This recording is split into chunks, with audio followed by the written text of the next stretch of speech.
نحمده ونصلي على رسوله الكريم اما بعد فاعوذ بالله من الشيطان الرجيم بسم الله الرحمن الرحيم ومن الناس من يقول آمنا بالله وباليوم الآخر وما هم بمؤمنين يخادعون الله والذين آمنوا وما يخدعون إلا أنفسهم وما يشعرون في قلوبهم مرض فزادهم الله مرضا ولهم عذاب أليم بما كانوا يكذبون وإذا قيل لهم لا تفسدوا في الأرض قالوا إنما نحن مصلحون ألا إنهم هم المفسدون ولكن لا يشعرون وإذا قيل لهم آمنوا كما آمن الناس قالوا أنؤمن كما آمن السفهاء ألا إنهم هم السفهاء ولكن لا يعلمون وإذا لقوا الذين آمنوا قالوا آمنا وإذا خلوا إلى شياطينهم قالوا إنا معكم إنما نحن مستهزئون الله يستهزئ بهم ويمدهم في طغيانهم يعمهون أولئك الذين اشتروا الضلالة بالهدى فما ربحت تجارتهم وما كانوا مهتدين صدق الله العظيم رب اشرح لي صدري ويسر لي أمري واحلل عقدة من لساني يفقهوا قولي اللهم ربنا ألهمنا رشدنا واعذنا من شرور أنفسنا اللهم أرنا الحق حقا وارزقنا اتباعه وأرنا الباطل باطلا وارزقنا اجتنابه اللهم ارحمنا بالقرآن العظيم واجعله لنا إماما ونورا وهدى ورحمة اللهم ذكرنا منه ما نسينا وعلمنا منه ما جهلنا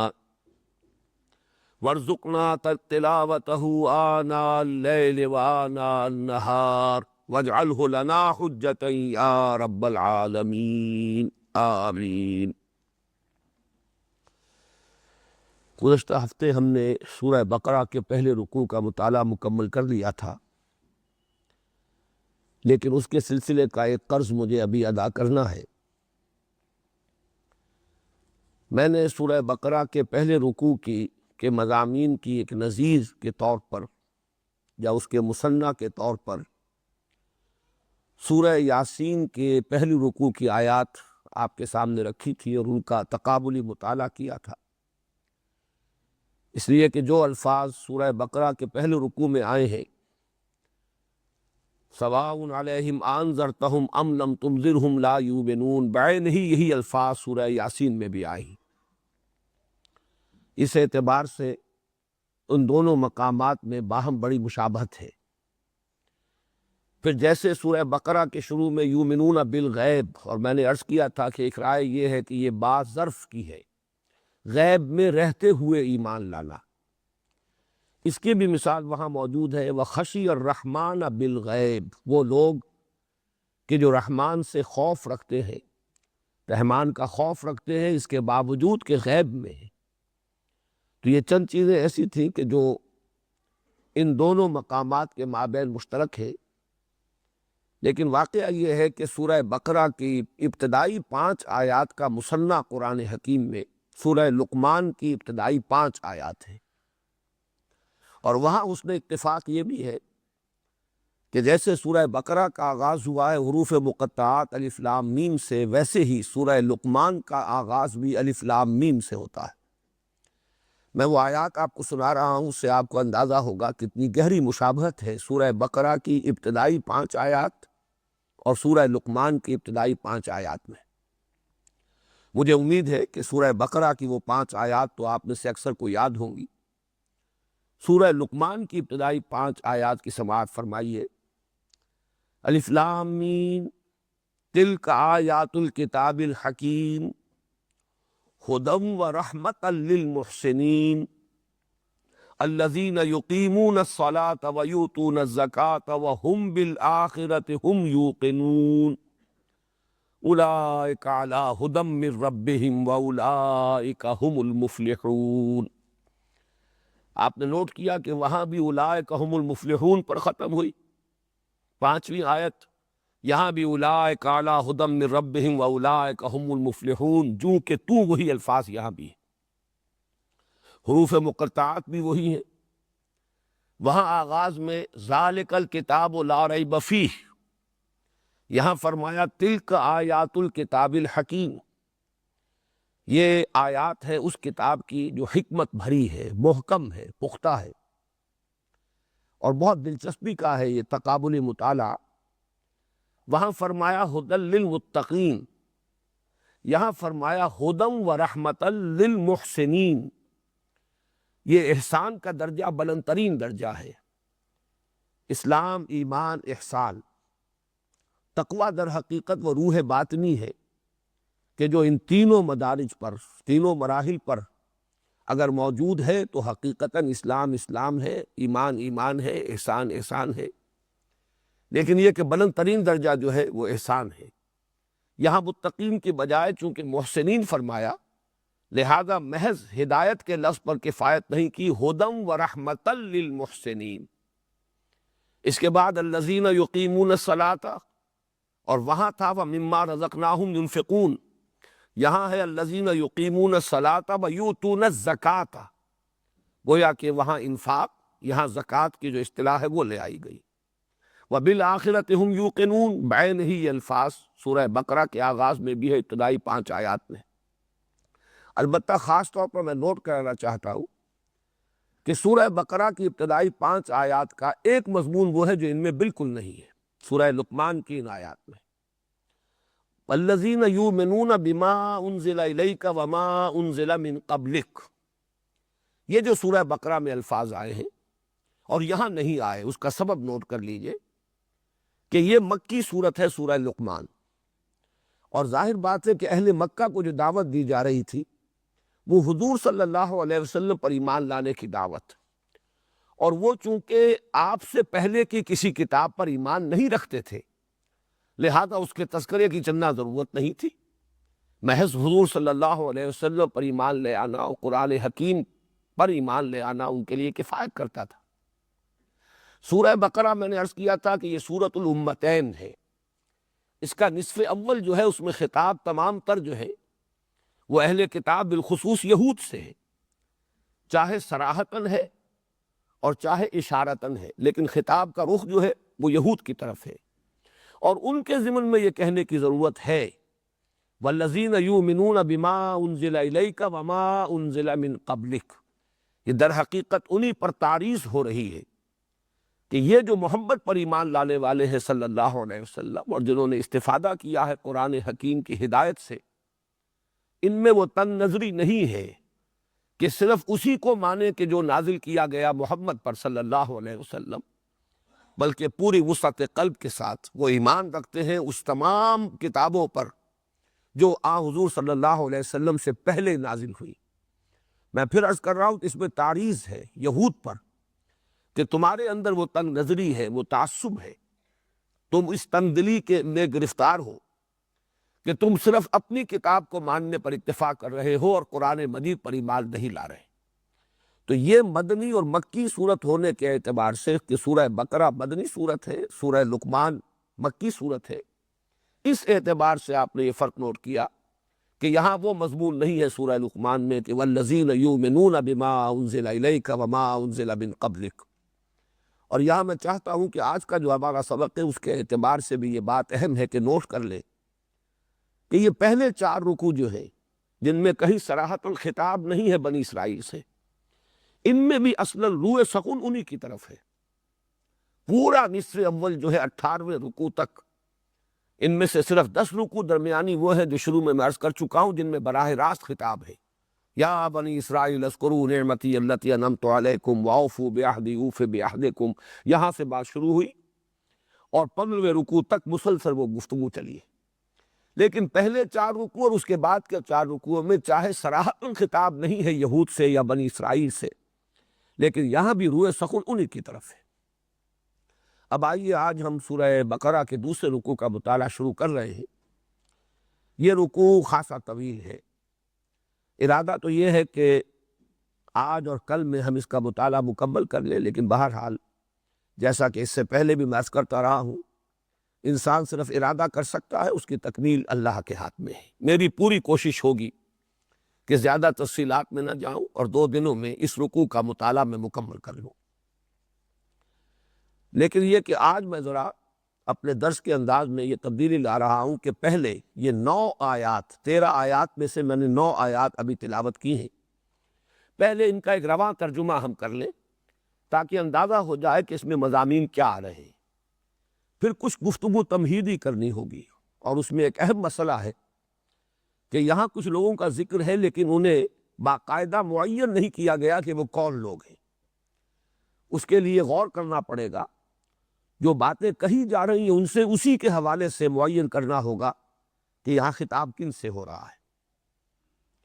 وَمِنَ النَّاسِ مَن يَقُولُ آمَنَّا بِاللَّهِ وَبِالْيَوْمِ الْآخِرِ وَمَا هُم بِمُؤْمِنِينَ، اور لوگوں میں سے بعض وہ بھی ہیں جو کہتے ہیں ہم ایمان لے آئے اللہ پر اور یوم آخر پر، اور دوسرا ترجمہ یہ ہو سکتا ہے ہم ایمان رکھتے ہیں اللہ پر اور یوم آخر پر۔ یہ دونوں ترجمے میں اس لیے بیان کر رہا ہوں کہ 2 رائے مختلف ہے کہ یہاں خطاب کن سے ہو رہا ہے، تو یہ دونوں ترجمے ان 2 راؤں سے مطابقت رکھنے والے ہیں۔ وَمِنَ النَّاسِ مَن يَقُولُ آمَنَّا بِاللَّهِ وَبِالْيَوْمِ الْآخِرِ،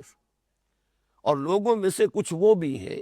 بعض وہ بھی ہیں جو کہتے ہیں کہ ہم ایمان رکھتے ہیں اللہ پر اور یوم آخر پر، یا ہم ایمان لے آئے اللہ پر اور یوم آخر پر۔ وما ہم بمومنین، درا حال ہے کہ وہ مومن نہیں ہیں۔ یخادعون اللہ والذین آمنوا، وہ دھوکہ دینے کی کوشش کر رہے ہیں اللہ کو اور اہل ایمان کو۔ وما یخدعون الا انفسہم، اور نہیں دھوکہ دے رہے مگر صرف اپنے آپ کو۔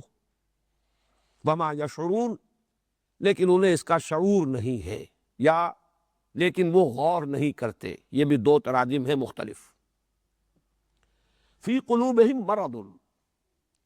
ان کے دلوں میں ایک روگ ہے یا روگ تھا۔ فی قلوبہم مرض، ایک روگ، ایک مرض، ایک بیماری۔ فزادہم اللہ مرضا،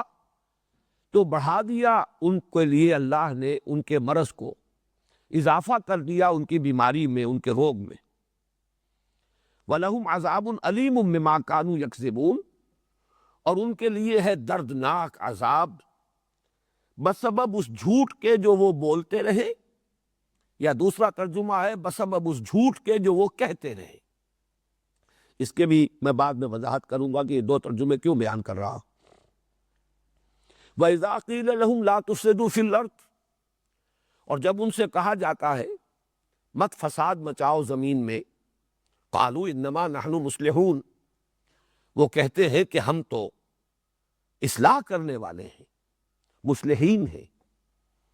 الا انہم هم المفسدون، آگاہ ہو جاؤ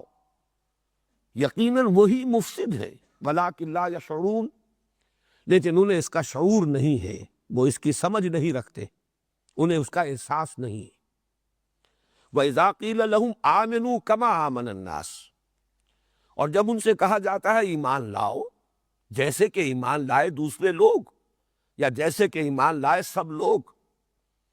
قالوا انؤمن كما آمن السفہاء، وہ کہتے ہیں کہ کیا ہم ایمان لائیں جیسے کہ احمق لوگ ایمان لائے ہیں، ناسمجھ لوگ، بے وقوف لوگ ایمان لائے ہیں۔ الا انہم هم المفسدون، آگاہ ہو جاؤ، سن رکھو، یقیناً وہی مفسد ہے، ولکن لا وہی بے وقوف ہے، وہی احمق ہے، وہی ناسمجھ ہے، ولکن لا یعلمون، لیکن وہ علم نہیں رکھتے۔ وَإِذَا لَقُوا الَّذِينَ آمَنُوا قَالُوا آمَنَّا، اور جب ان کی ملاقات ہوتی ہے یا وہ ملاقات کرتے ہیں اہل ایمان سے تو کہتے ہیں ہم ایمان رکھتے ہیں یا ہم ایمان لے آئے۔ وَإِذَا خَلَوْا إِلَىٰ شَيَاطِینِهِمْ، اور جب وہ علیحدہ ہوتے ہیں اپنے ان شیطانوں اور سرداروں کی مجلسوں میں، قالوا انا معکم، تو وہ کہتے ہیں ہم تو آپ ہی کے ساتھ ہیں، انما نحن مستہزئون، ہم تو صرف استہزاء کر رہے ہیں، مذاق کر رہے ہیں، تمسخر کر رہے ہیں۔ اللہ یستہزئ بہم، حقیقت یہ ہے کہ اللہ ان سے مذاق کر رہا ہے، یا اللہ ان کا مذاق اڑا رہا ہے۔ وَيَمُدُّهُمْ فِي طُغْيَانِهِمْ يَعْمَهُونَ، اور ان کو ڈھیل دے رہا ہے، ان کی رسی دراز کر رہا ہے کہ وہ اپنی سرکشی میں، اپنی نافرمانی میں بڑھتے چلے جا رہے ہیں، اندھے ہو کر، بغیر بصیرت کے، اندھے بہرے ہو کر۔ ویسے اس کا مفہوم تفصیل سے میں بعد میں عرض کروں گا۔ اولئک الذین اشتروا الضلالۃ بالہدی، یہ ہے وہ لوگ کہ جنہوں نے ہدایت کے بدلے، ہدایت کے عوض ضلالت اور گمراہی خرید لی۔ فما ربحت تجارتہم، تو نہ مفید ہوئی ان کے حق میں ان کی یہ تجارت، ان کا یہ سودا، نہ مفید اور نفع بخش ہوا ان کے لیے یہ سودا۔ فما ربحت تجارتہم وما کانوا مہتدین، اور نہ ہی ہوئے وہ ہدایت پانے والے۔ اللہم ربنا لا تجعلنا منہ، اللہم ربنا لا تجعلنا منہ، اللہم ربنا لا تجعلنا معہ۔ ان آیات کے بارے میں جو تمہیدی گفتگو مجھے عرض کرنی ہے وہ یہ ہے کہ تقریباً تمام مفسرین نے ان کا مصداق منافقین کو قرار دیا ہے۔ گویا کہ سورہ بقرہ کے پہلے رکوع میں دو گروہوں کی طرف اشارہ کر دیا گیا، ایک مومنین صادقین جنہوں نے قرآن حکیم کی ہدایت سے کما حقہ استفادہ کیا، اولئک علی ھدی من ربہم، یہ موجود ہے تمہارے سامنے، جیسے کہ میں نے عرض کیا تھا کہ درخت کو اس کے پھل سے پہچانا جاتا ہے۔ ہدایت قرآنی کے نتائج اور ثمرات تمہارے سامنے ہیں، دیکھ لو ابو بکر کو، دیکھ لو عمر کو، حمزہ کو، ابو عبیدہ بن الجراح کو، طلحہ کو، زبیر کو، مصعب بن عمیر کو، یہ جماعت ہے۔ اولئک علی ھدی من ربہم واولئک ھم المفلحون۔ دوسرا وہ گروہ، اور یہ میں عرض کر چکا ہوں کہ اگرچہ وہاں الفاظ عام ہیں ان الذین کفروا، لیکن اس سے مراد خاص ہے، یعنی کفار قریش اور بالخصوص ان کے سردار جو کفر پر اڑ گئے تھے، تعصب کی بنا پر، تکبر کی بنا پر، حسد کی بنا پر، اور شقاق میں مبتلا ہو گئے تھے، زدم زدہ میں۔ ان کے بارے میں فرما دیا گیا کہ اے نبی آپ خواہ انہیں کتنا ہی سمجھائیں، سواء علیہم انذرتہم ام لم تنذرہم لا یؤمنون۔ اس میں اشارہ ہو گیا ابو جہل کی طرف، ابو لہب کی طرف وغیرہ۔ اب ایک بین بین کی جماعت ہے، مومنین صادقین اور کھلم کھلا جو معاندین ہیں، دشمن ہیں، مخالفین ہیں، کھلم کھلا ان کے بین بین کی ایک جماعت ہے، اور ہم سب جانتے ہیں کہ ان کے لیے نام ہے، اصطلاحی نام ہے منافق۔ تو محسوس ایسا ہوتا ہے کہ یہ سارا بیان، اگرچہ یہاں لفظ منافق کہیں نہیں آیا، نفاق کا لفظ بھی کہیں نہیں آیا، لیکن یہ کہ اس پر تقریباً اجماع ہے، اس لیے کہ امام راضی رحمۃ اللہ علیہ نے تو اجماع کا لفظ استعمال کیا، اجمع المفسرون، اس پر اجماع ہے تمام مفسرین کا کہ یہ یہاں مراد جو ہے منافق ہیں۔ اور ظاہر بات ہے کہ یہ جو ترجمہ آپ کے سامنے آیا ہے، یہ ترجمہ خود بھی بول رہا ہے، بغیر نام لیے گویا کہ اشارہ ہو رہا ہے کہ کن لوگوں کے بارے میں گفتگو ہو رہی ہے، یہ کن کی صفات ہے، کن کے خصائص ہیں، کن کا یہ طرز عمل ہے، کن کے یہ اقوال ہیں جو نقل کیے جا رہے ہیں۔ لیکن ایک رائے جو اگرچہ منفرد ہے، مولانا امین حسن اصلاحی صاحب نے پیش کی ہے، چونکہ مجھے اس میں بھی کچھ وزن نظر آتا ہے، اس لیے میں اس وقت آپ کے سامنے وہ رائے بھی پیش کر رہا ہوں۔ ان کی رائے یہ ہے کہ در حقیقت ان آیات میں تذکرہ ہے یہود کا، یہود کے بالخصوص علماء، یہ ان کی تصویر ہے جو ان الفاظ کے اندر کھینچی گئی ہے۔ اس میں چونکہ ایک تو وہ بات کہ سورہ بقرہ میں، باقی پوری سورت کو آپ کھنگال جائیے، منافقین کا تذکرہ کہیں نہیں آ رہا، لفظ نفاق کہیں نہیں آیا، لفظ منافق کہیں نہیں آیا۔ یہ تو سورہ آل عمران میں آئے گا، یا پھر بڑے شرح و بسط کے ساتھ یہ مرض نفاق جو ہے اس پر گفتگو ہوئی ہے سورہ نساء میں، اور پھر سب سے زیادہ پھر سورہ توبہ میں۔ اس کے علاوہ بھی مدنی صورتیں جو بات کی ہیں ان میں یہ لفظ موجود ہے اور ان کی صفات بیان کی گئی. لیکن اس سورہ مبارکہ میں جو خطاب ہے وہ یا تو یہود سے، جیسا کہ میں نے عرض کیا، میں نے تو اس کے لیے ایک نام تجویز کیا ہے سورۃ الامتین، یہ دو امتوں کی صورت ہے. نصف اول میں تمام تر خطاب یہود سے ہے، نصف ثانی میں تمام تر خطاب اہل ایمان سے ہے، مسلمانوں سے. اس سے گویا کہ اس بات کی زیادہ مناسبت ہے کہ یہاں بھی اشارہ یہود کی طرف کیا جا رہا ہو. ایک بڑی دلیل بھی اس میں مضمر ہے، اس لیے کہ ان کا جو دعویٰ ہے وَمِنَ النَّاسِ مَن يَقُولُ آمَنَّا بِاللَّهِ وَبِالْيَوْمِ الْآخِرِ، یہاں ان کا دعویٰ جو ہے حضور پر ایمان لانے کا دعویٰ ہی نہیں ہے. ان کا دعویٰ جو نقل کیا گیا ہے وہ یہ ہے کہ ہم ایمان رکھتے ہیں اللہ پر اور یوم آخر پر. یہاں ان کی صراحت کے ساتھ حضور پر ایمان لانے کی بات نہیں کی گئی، جبکہ منافقین کے بارے میں ہمیں معلوم ہے کہ وہ پورے شد و بد کے ساتھ کہتے تھے. جیسے کہ سورہ منافقون جو 28ویں پارے میں ہے اس کی تو پہلی آیت ہی یہ ہے، اذا جاءک المنافقون قالوا نشهد انک لرسول اللہ واللہ یعلم انک لرسولہ واللہ یشہد ان المنافقین لکاذبون. یہ بھی منافق آپ کے پاس آتے ہیں اور وہ کہتے ہیں کہ ہم گواہی دیتے ہیں، ہم اس پر شہادت دے رہے ہیں کہ آپ اللہ کے رسول ہیں، اور اللہ سے بڑھ کر کس کو معلوم ہوگا کہ آپ اس کے رسول ہیں. لیکن اللہ گواہی دیتا ہے کہ یہ جھوٹ بول رہے ہیں، جھوٹ کہہ رہے ہیں. ان کا جو دعویٰ ہی دعویٰ ہے، آپ کی رسالت پر حقیقتاً انہیں ایمان حاصل نہیں، لیکن دعویٰ تو ہے. قالوا نشہد انک لرسول اللہ. تو اس اعتبار سے واقعہ یہ ہے کہ بات میں وزن نظر آتا ہے، اس لیے کہ آگے چل کر ہم 16ویں رکوع میں وہ جو میں نے عرض کیا ہے پہلے 4 رکوع تمہیدی، پھر 10 رکوعوں کے اندر براہ راست خطاب ہے بنی اسرائیل سے، پھر 4 رکوع تحویلی کہہ لیجئے. تحویل قبلہ در حقیقت اس کا اصل مرکزی مضمون ہے، اور جو علامت بنا اس کی کہ ایک امت معزول کر دی گئی، اس کا دور ختم ہوا.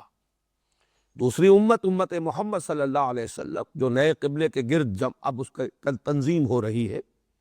اب وہ اس مقام پر فائز ہوئی جس پر 2000 برس تک بنی اسرائیل رہے تھے. اس میں الفاظ آئے ہیں 16ویں رکوع میں فَإِنْ آمَنُوا بِمِثْلِ مَا آمَنْتُمْ بِهِ فَقَدِ اهْتَدَوْا وَإِنْ تَوَلَّوْا فَإِنَّمَا هُمْ فِي شِقَاقٍ فَسَيَكْفِيكَهُمُ اللَّهُ وَهُوَ السَّمِيعُ الْعَلِيمُ. اگر وہ ایمان لائے اس طور سے جس طور سے کہ اے مسلمانوں تم ایمان لائے، تمہارا ایمان اللہ پر بھی ہے، آخرت پر بھی ہے، اور سب سے بڑھ کر محمد رسول اللہ پر ہے صلی اللہ علیہ وسلم. جیسا کہ میں نے حقیقت ایمان سے متعلق اپنے خطبات میں وضاحت کی تھی کہ اصولی اعتبار سے، علمی اعتبار سے، نظری اعتبار سے اصل ایمان ایمان باللہ ہے. ایمان بالرسول یا ایمان بالرسالت اور ایمان بالآخرہ یا ایمان بالمعاد، یہ دونوں فروع ہیں، یہ شاخیں ہیں ایمان باللہ کی. ایک اللہ تعالیٰ کی صفت ہدایت کی توسیع ہے، ایکسٹینشن ہے. رسالت کیا ہے؟ اللہ کی صفت ہدایت کی توسیع. اور ایک اللہ کی صفت عدل کا ظہور ہے. آخرت کیا ہے؟ اللہ کی صفت عدل کا ظہور. اسی لیے ایمان مجمل میں صرف اللہ پر ایمان کا ذکر ہے. آمنت باللہ کما ہوا باسمائہ و صفاتہ وقبلت جمیع احکامہ اقرار باللسان و تصدیق بالقلب. کسی اور شے کا ذکر ہی نہیں. اسی طریقے سے عملی اعتبار سے، انسان کے رویے کے درست ہونے کے اعتبار سے اہم ترین ایمان ہے ایمان بالآخرہ.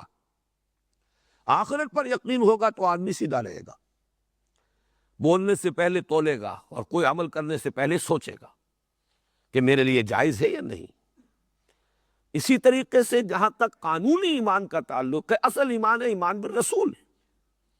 ایمان باللہ بھی وہی معتبر ہوگا جو اللہ کے ان اسماء و صفات کے ساتھ ہو جس کی خبر رسول نے دی. ایمان بالآخرت بھی وہی معتبر ہوگا جو ان تمام تفاصیل کے ساتھ ہو جن کا علم انسان کو نبوت و رسالت کے ذریعے ہی ہو سکتا ہے. بحث بعد الموت، حشر و نشر، حساب کتاب، جزا و سزا، جنت و دوزخ، ان کی تفاصیل ظاہر بات ہے کہ یہ تو نبوت ہی کے ذریعے سے اور رسالت ہی کے ذریعے سے یہ باتیں انسان کے علم میں آ سکتی. اس اعتبار سے نوٹ کیجئے کہ یہ جو کہا گیا فَإِنْ آمَنُوا بِمِثْلِ مَا آمَنْتُمْ بِهِ، اور ظاہر بات ہے کہ وہاں ساری گفتگو اہل کتاب کے بارے میں ہو رہی. قولوا آمنا باللہ وما انزل الینا وما انزل الی ابراہیم واسماعیل واسحاق ویعقوب والاسباط وما اوتی موسیٰ وعیسیٰ وما اوتی النبیون من ربہم لا نفرق بین احد منہم ونحن لہ مسلمون فإن آمنوا بمثل ما آمنتم بہ فقد اہتدوا۔ تو اس سے در حقیقت ثابت ہو رہا ہے کہ اس پورے نصف اول میں سارا جو روح سخن ہے وہ در حقیقت یہود کی طرف ہے۔ بارہ کس اعتبار سے مجھے مولانا اصلاحی صاحب کی رائے میں کچھ وزن نظر آیا ہے، اور میرے نزدیک یہ دونوں در حقیقت آپس میں ریکنسائل کرتے ہیں یہ دونوں موقف، اور وہ ریکنسیلیشن ہوگی اس اصول کے حوالے سے جو میں تعارف قرآن کے ضمن میں عرض کر چکا ہوں کہ قرآن کی ایک تعویل خاص ہے، ایک تعویل عام ہے۔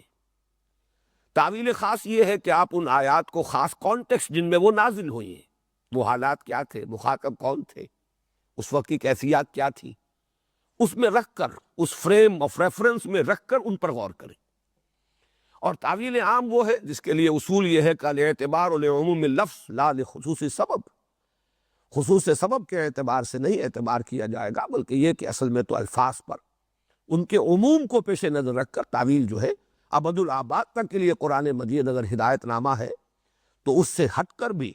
اس کے جو عموم لفظی ہے اس کے حوالے سے اس کے مفہوم کو سمجھا جائے گا۔ تو واقعہ یہ ہے کہ تعویل عام کے اعتبار سے یہ آیات 100% منطبق ہوتی ہیں منافقین پر، لیکن تعویل خاص کے اعتبار سے ان کا انطباق زیادہ یہود پر ہے، اس لیے کہ نفاق کا تو پودا ابھی بالکل شروع ہی میں تھا۔ اگر یہ بات صحیح ہے جس پر تقریباً اجماع ہے کہ یہ سورہ مبارکہ سورہ بقرہ نازل ہوئی ہے ہجرت کے فوراً بعد جستہ جستہ، لیکن زمانہ نزول جو ہے چند استثناءات کو چھوڑ کر تقریباً پوری صورت نازل ہوئی ہے ہجرت کے فوراً بعد سے لے کر غزوہ بدر سے متصلاً قبل تک۔ اس وقت تک ابھی نفاق جو ہے وہ بالکل ابتدائی سٹیج میں تھا، جو مدینے میں نفاق ظاہر ہوا یہ میں بعد میں عرض کروں گا۔ ایک مکی دور کا نفاق تھا، ایک خاص مدنی دور کا نفاق ہے، ان میں ذرا فرق ہے، وہ بعد میں انشاءاللہ میں وضاحت کر دوں گا۔ لیکن یہ جو پنیری کہنا چاہیے، ابھی نفاق کی تو پنیری تھی، لیکن اگر ہم اس کو ذہن میں رکھیں کہ یہ نفاق کی پنیری جو تھی، یہ انڈر گروتھ، یہ در حقیقت یہود ہی کے زیر اثر تھی۔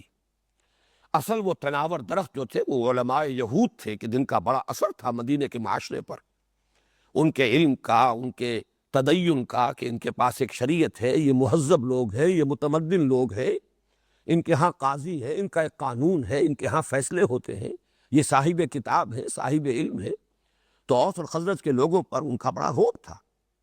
اور اسی رعب کی وجہ سے اوس اور خزرج کے لوگ ان کے زیر اثر تھے۔ چاہے سیاسی اعتبار سے یہود دبے ہوئے تھے بمقابلہ اوس اور خزرج کے، اور وہ یہی کہا کرتے تھے کہ آخری نبی کے ظہور کا وقت اب ہو رہا ہے، قریب ہے، جب وہ آئیں گے ان کے ساتھ ہو کر جب ہم تم سے مقابلہ کریں گے تو اے مدینے کے رہنے والوں، اوسی اور خزرجیو، تم ہمارا مقابلہ نہیں کر سکو گے، ہم پر غالب نہیں آ سکو گے۔ لیکن یہ کہ تمدنی اعتبار سے، علمی اعتبار سے، تہذیبی اعتبار سے غلبہ یہود کا تھا۔ تو یہ دونوں ایک اعتبار سے ایک ہی شے ہیں، ایک ہی تصویر کے دو رخ ہیں۔ قرآن مجید نے جو بہت ہی یوں سمجھئے کہ حکمت یہاں اختیار فرمائی ہے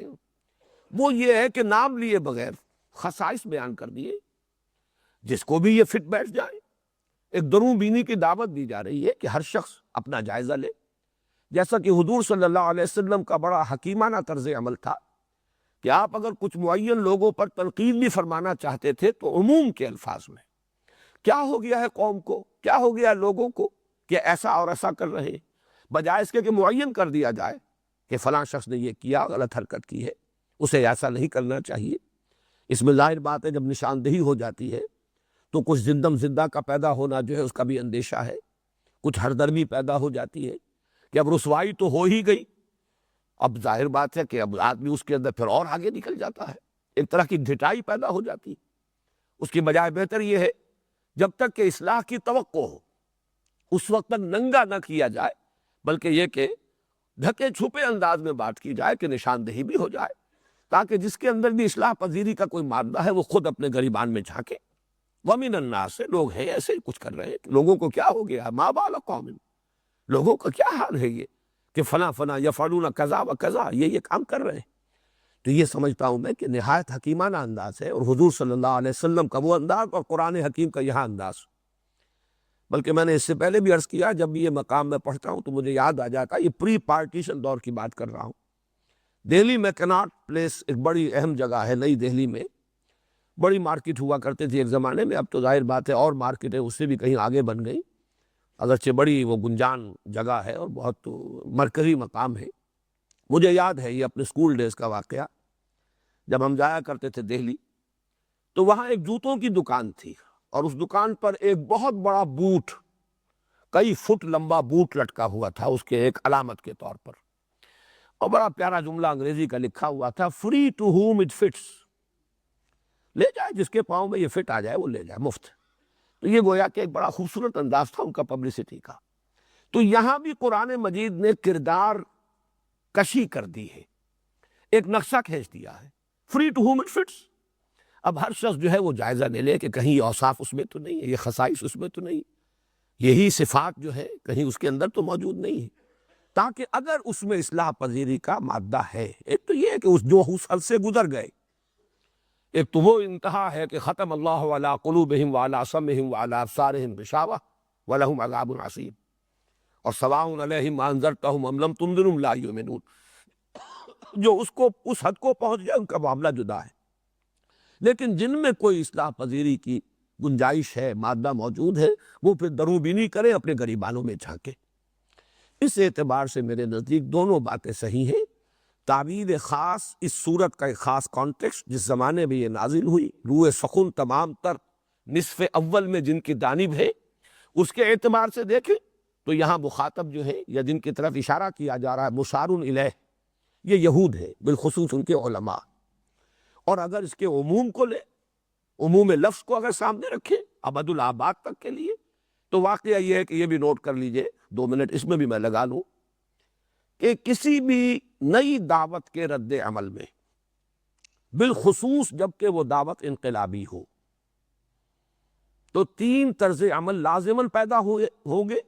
ہمیشہ ہوئے ہیں اور آئندہ بھی ہمیشہ ہوں گے۔ ایک وہ لوگ جو اس دعوت کو اس کی فیس ویلیو پر قبول کرتے ہیں، کھلے دل کے ساتھ، پوری ہمت کے ساتھ، جرأت کے ساتھ، بات صحیح ہے لہٰذا ہم قبول کرتے ہیں، اور قبول بھی کرتے ہیں اس انداز میں کہ ہر چہ باد آباد، ماں کشتی درا بنداختے، اب جو ہو سو ہو، اس لیے کہ نئی دعوت جب بھی آئے گی، جو انہیں قبول کرے گا وہ اپنے پرانے معاشرے سے کٹے گا، کچھ ترک و اختیار کا معاملہ ہوگا، نئی باتیں اسے قبول کرنی ہوگی، پرانی چھوڑنی ہوگی، اس کے بنا پر ایک تصادم ہوگا، کشمکش ہوگی، کشاکش ہوگی، یہ سارے مسائل آئیں گے۔ یہ تصادم جو ہے کبھی پیسو بھی ہو سکتا ہے، کبھی ایکٹیو بھی ہو سکتا ہے، اس میں جان کے لالے بھی پڑ سکتے ہیں، لیکن یہ کہ کچھ لوگ ہوتے ہیں کہ جب ایک مرتبہ قدم رکھ دیا، ہر چہ باد آباد، ماں کشتی درا بنداختیم، اب جو ہو سو ہو، ہم نے تو اپنی کشتی پانی میں ڈال دی ہے، اب یہ کشتی تیرے گی تو ہم بھی تیریں گے، یہ ڈوبے گی تو ہم بھی ڈوبیں گے، ہم نے اپنے آپ کو اس کشتی سے وابستہ کر دیا۔ کچھ لوگ وہ ہوتے ہیں جو اپنی پرانی عصبیت پر اور تعصب پر اڑ جاتے ہیں، کھلم کھلا وہ مقابلہ کرتے ہیں، مخالفت کرتے ہیں، ان کا عناد اور شقاق بالکل سامنے کی شے ہوتا ہے، سامنے سے وار کرتے ہیں، راستہ روکنے کی ہر ممکن کوشش کرتے ہیں۔ یہ دوسرا طرز عمل، یہ دوسرا رد عمل لازماً ہوگا۔ جن کے اندر سابقہ جو بھی عقائد ہیں، نظریات ہیں، ان کے ساتھ عصبیت ہے، پختگی کے ساتھ وہ اس پر جم جاتے ہیں، نئی بات کی مخالفت کریں گے۔ ایک بین تیسرا طبقہ بھی ہوتا ہے، انہیں نئی بات اچھی تو لگتی ہے، لیکن اچھی بات کو قبول کر کے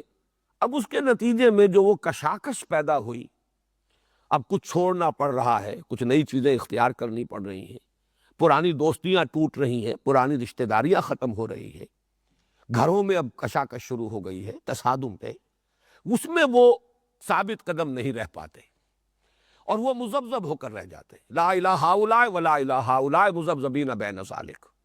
وہ ان دونوں طبقات کے مابین مذبذب ہو کر رہ جاتے ہیں، نہ ادھر نہ ادھر۔ ان کی کوشش ہوتی ہے مصالحت کی، کسی طریقے سے یہ کشاکش جو ہے شدت اختیار نہ کرے، کسی طرح چلیے رواداری، مصالحت اور صلح کے انداز میں، صلح کل انداز یہ اختیار کیا جائے، تاکہ کوئی امتحان کا آخری مرحلہ نہ آئے کہ اب طے کرو یا ادھر یا ادھر، اس سے بچنے کے لیے ان کی کوشش ہوتی ہے کوئی مفاہمت ہو جائے، کچھ گیو اینڈ ٹیک ہو جائے، کچھ ادھر کی مان لی جائے، کچھ ادھر کی مان لی جائے، خواہ مخواہ کا زیادہ تصادم اور کشاکش نہ ہو۔ اصل میں تو ان کے پیش نظر ہے اپنا تحفظ، جان و دل عزیز ہے، انہیں یہ کہ اپنے مفادات عزیز ہیں، یا یہ کہ اگر کوئی چودراہٹ ہے، کوئی منصب حاصل ہے، وہ چودراہٹ اور منصب کو چھوڑنے پر طبیعت آمادہ نہیں ہے، لیکن نام وہ لیں گے صلح کا، مصالحت کا، رواداری کا۔ دونوں باتیں جو ہے وہ ماننی چاہیے۔ یہ تیسرا طبقہ جو ہے ہر دور میں رہا ہے، اور ہمیشہ جب بھی کسی معاشرے میں کوئی نئی دعوت سامنے آئے گی، بالخصوص جو انقلابی ہو، یعنی ایک ایسی دعوت بھی ہو سکتی ہے جو صرف ایک علمی اور فکری ایک خیال ہے، نظریہ ہے، جس کا اس ملک میں، اس علاقے میں جو نظام قائم ہے اس پر کوئی اثر نہیں پڑتا۔ وہ ایک طرح کا کلٹ ہے، وہ ایک طرح کا نظریاتی سا بس معاملہ ہے، اسکول آف تھاٹ ہے۔ لیکن ایک یہ ہے کہ جس سے کہ نظام پر زد پڑ رہی ہو، نظام کہنا کے پاسبانوں، یہ معرض انقلاب میں ہے۔ جب انقلابی دعوت آتی ہے تو وہاں ظاہر بات ہے کہ کشاکش شدید ہوگی، پولرائزیشن کہہ لیجئے، وہ بہت ہی واضح ہوگا، نمایاں ہوگا۔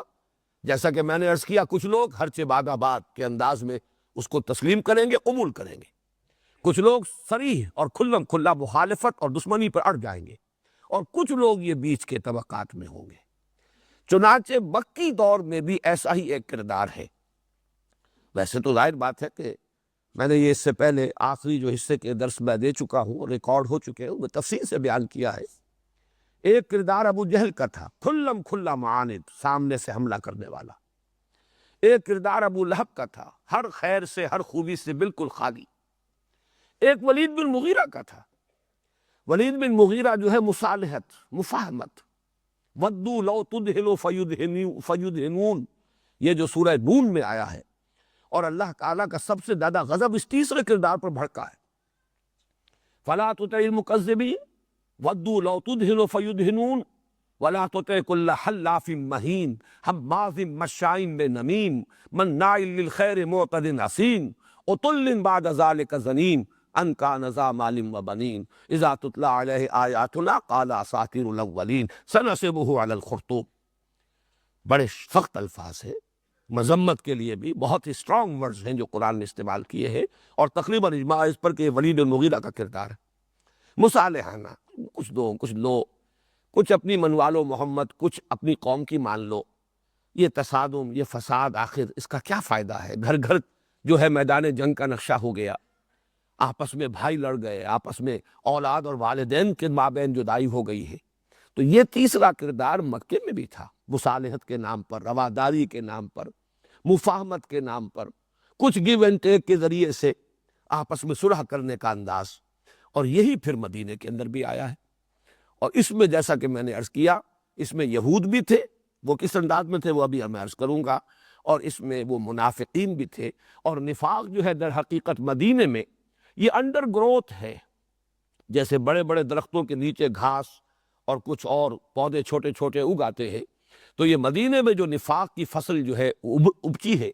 تو یہ در حقیقت علماء یہود ہی کے زیر اثر، انہی کے انڈر گروتھ کی حیثیت سے۔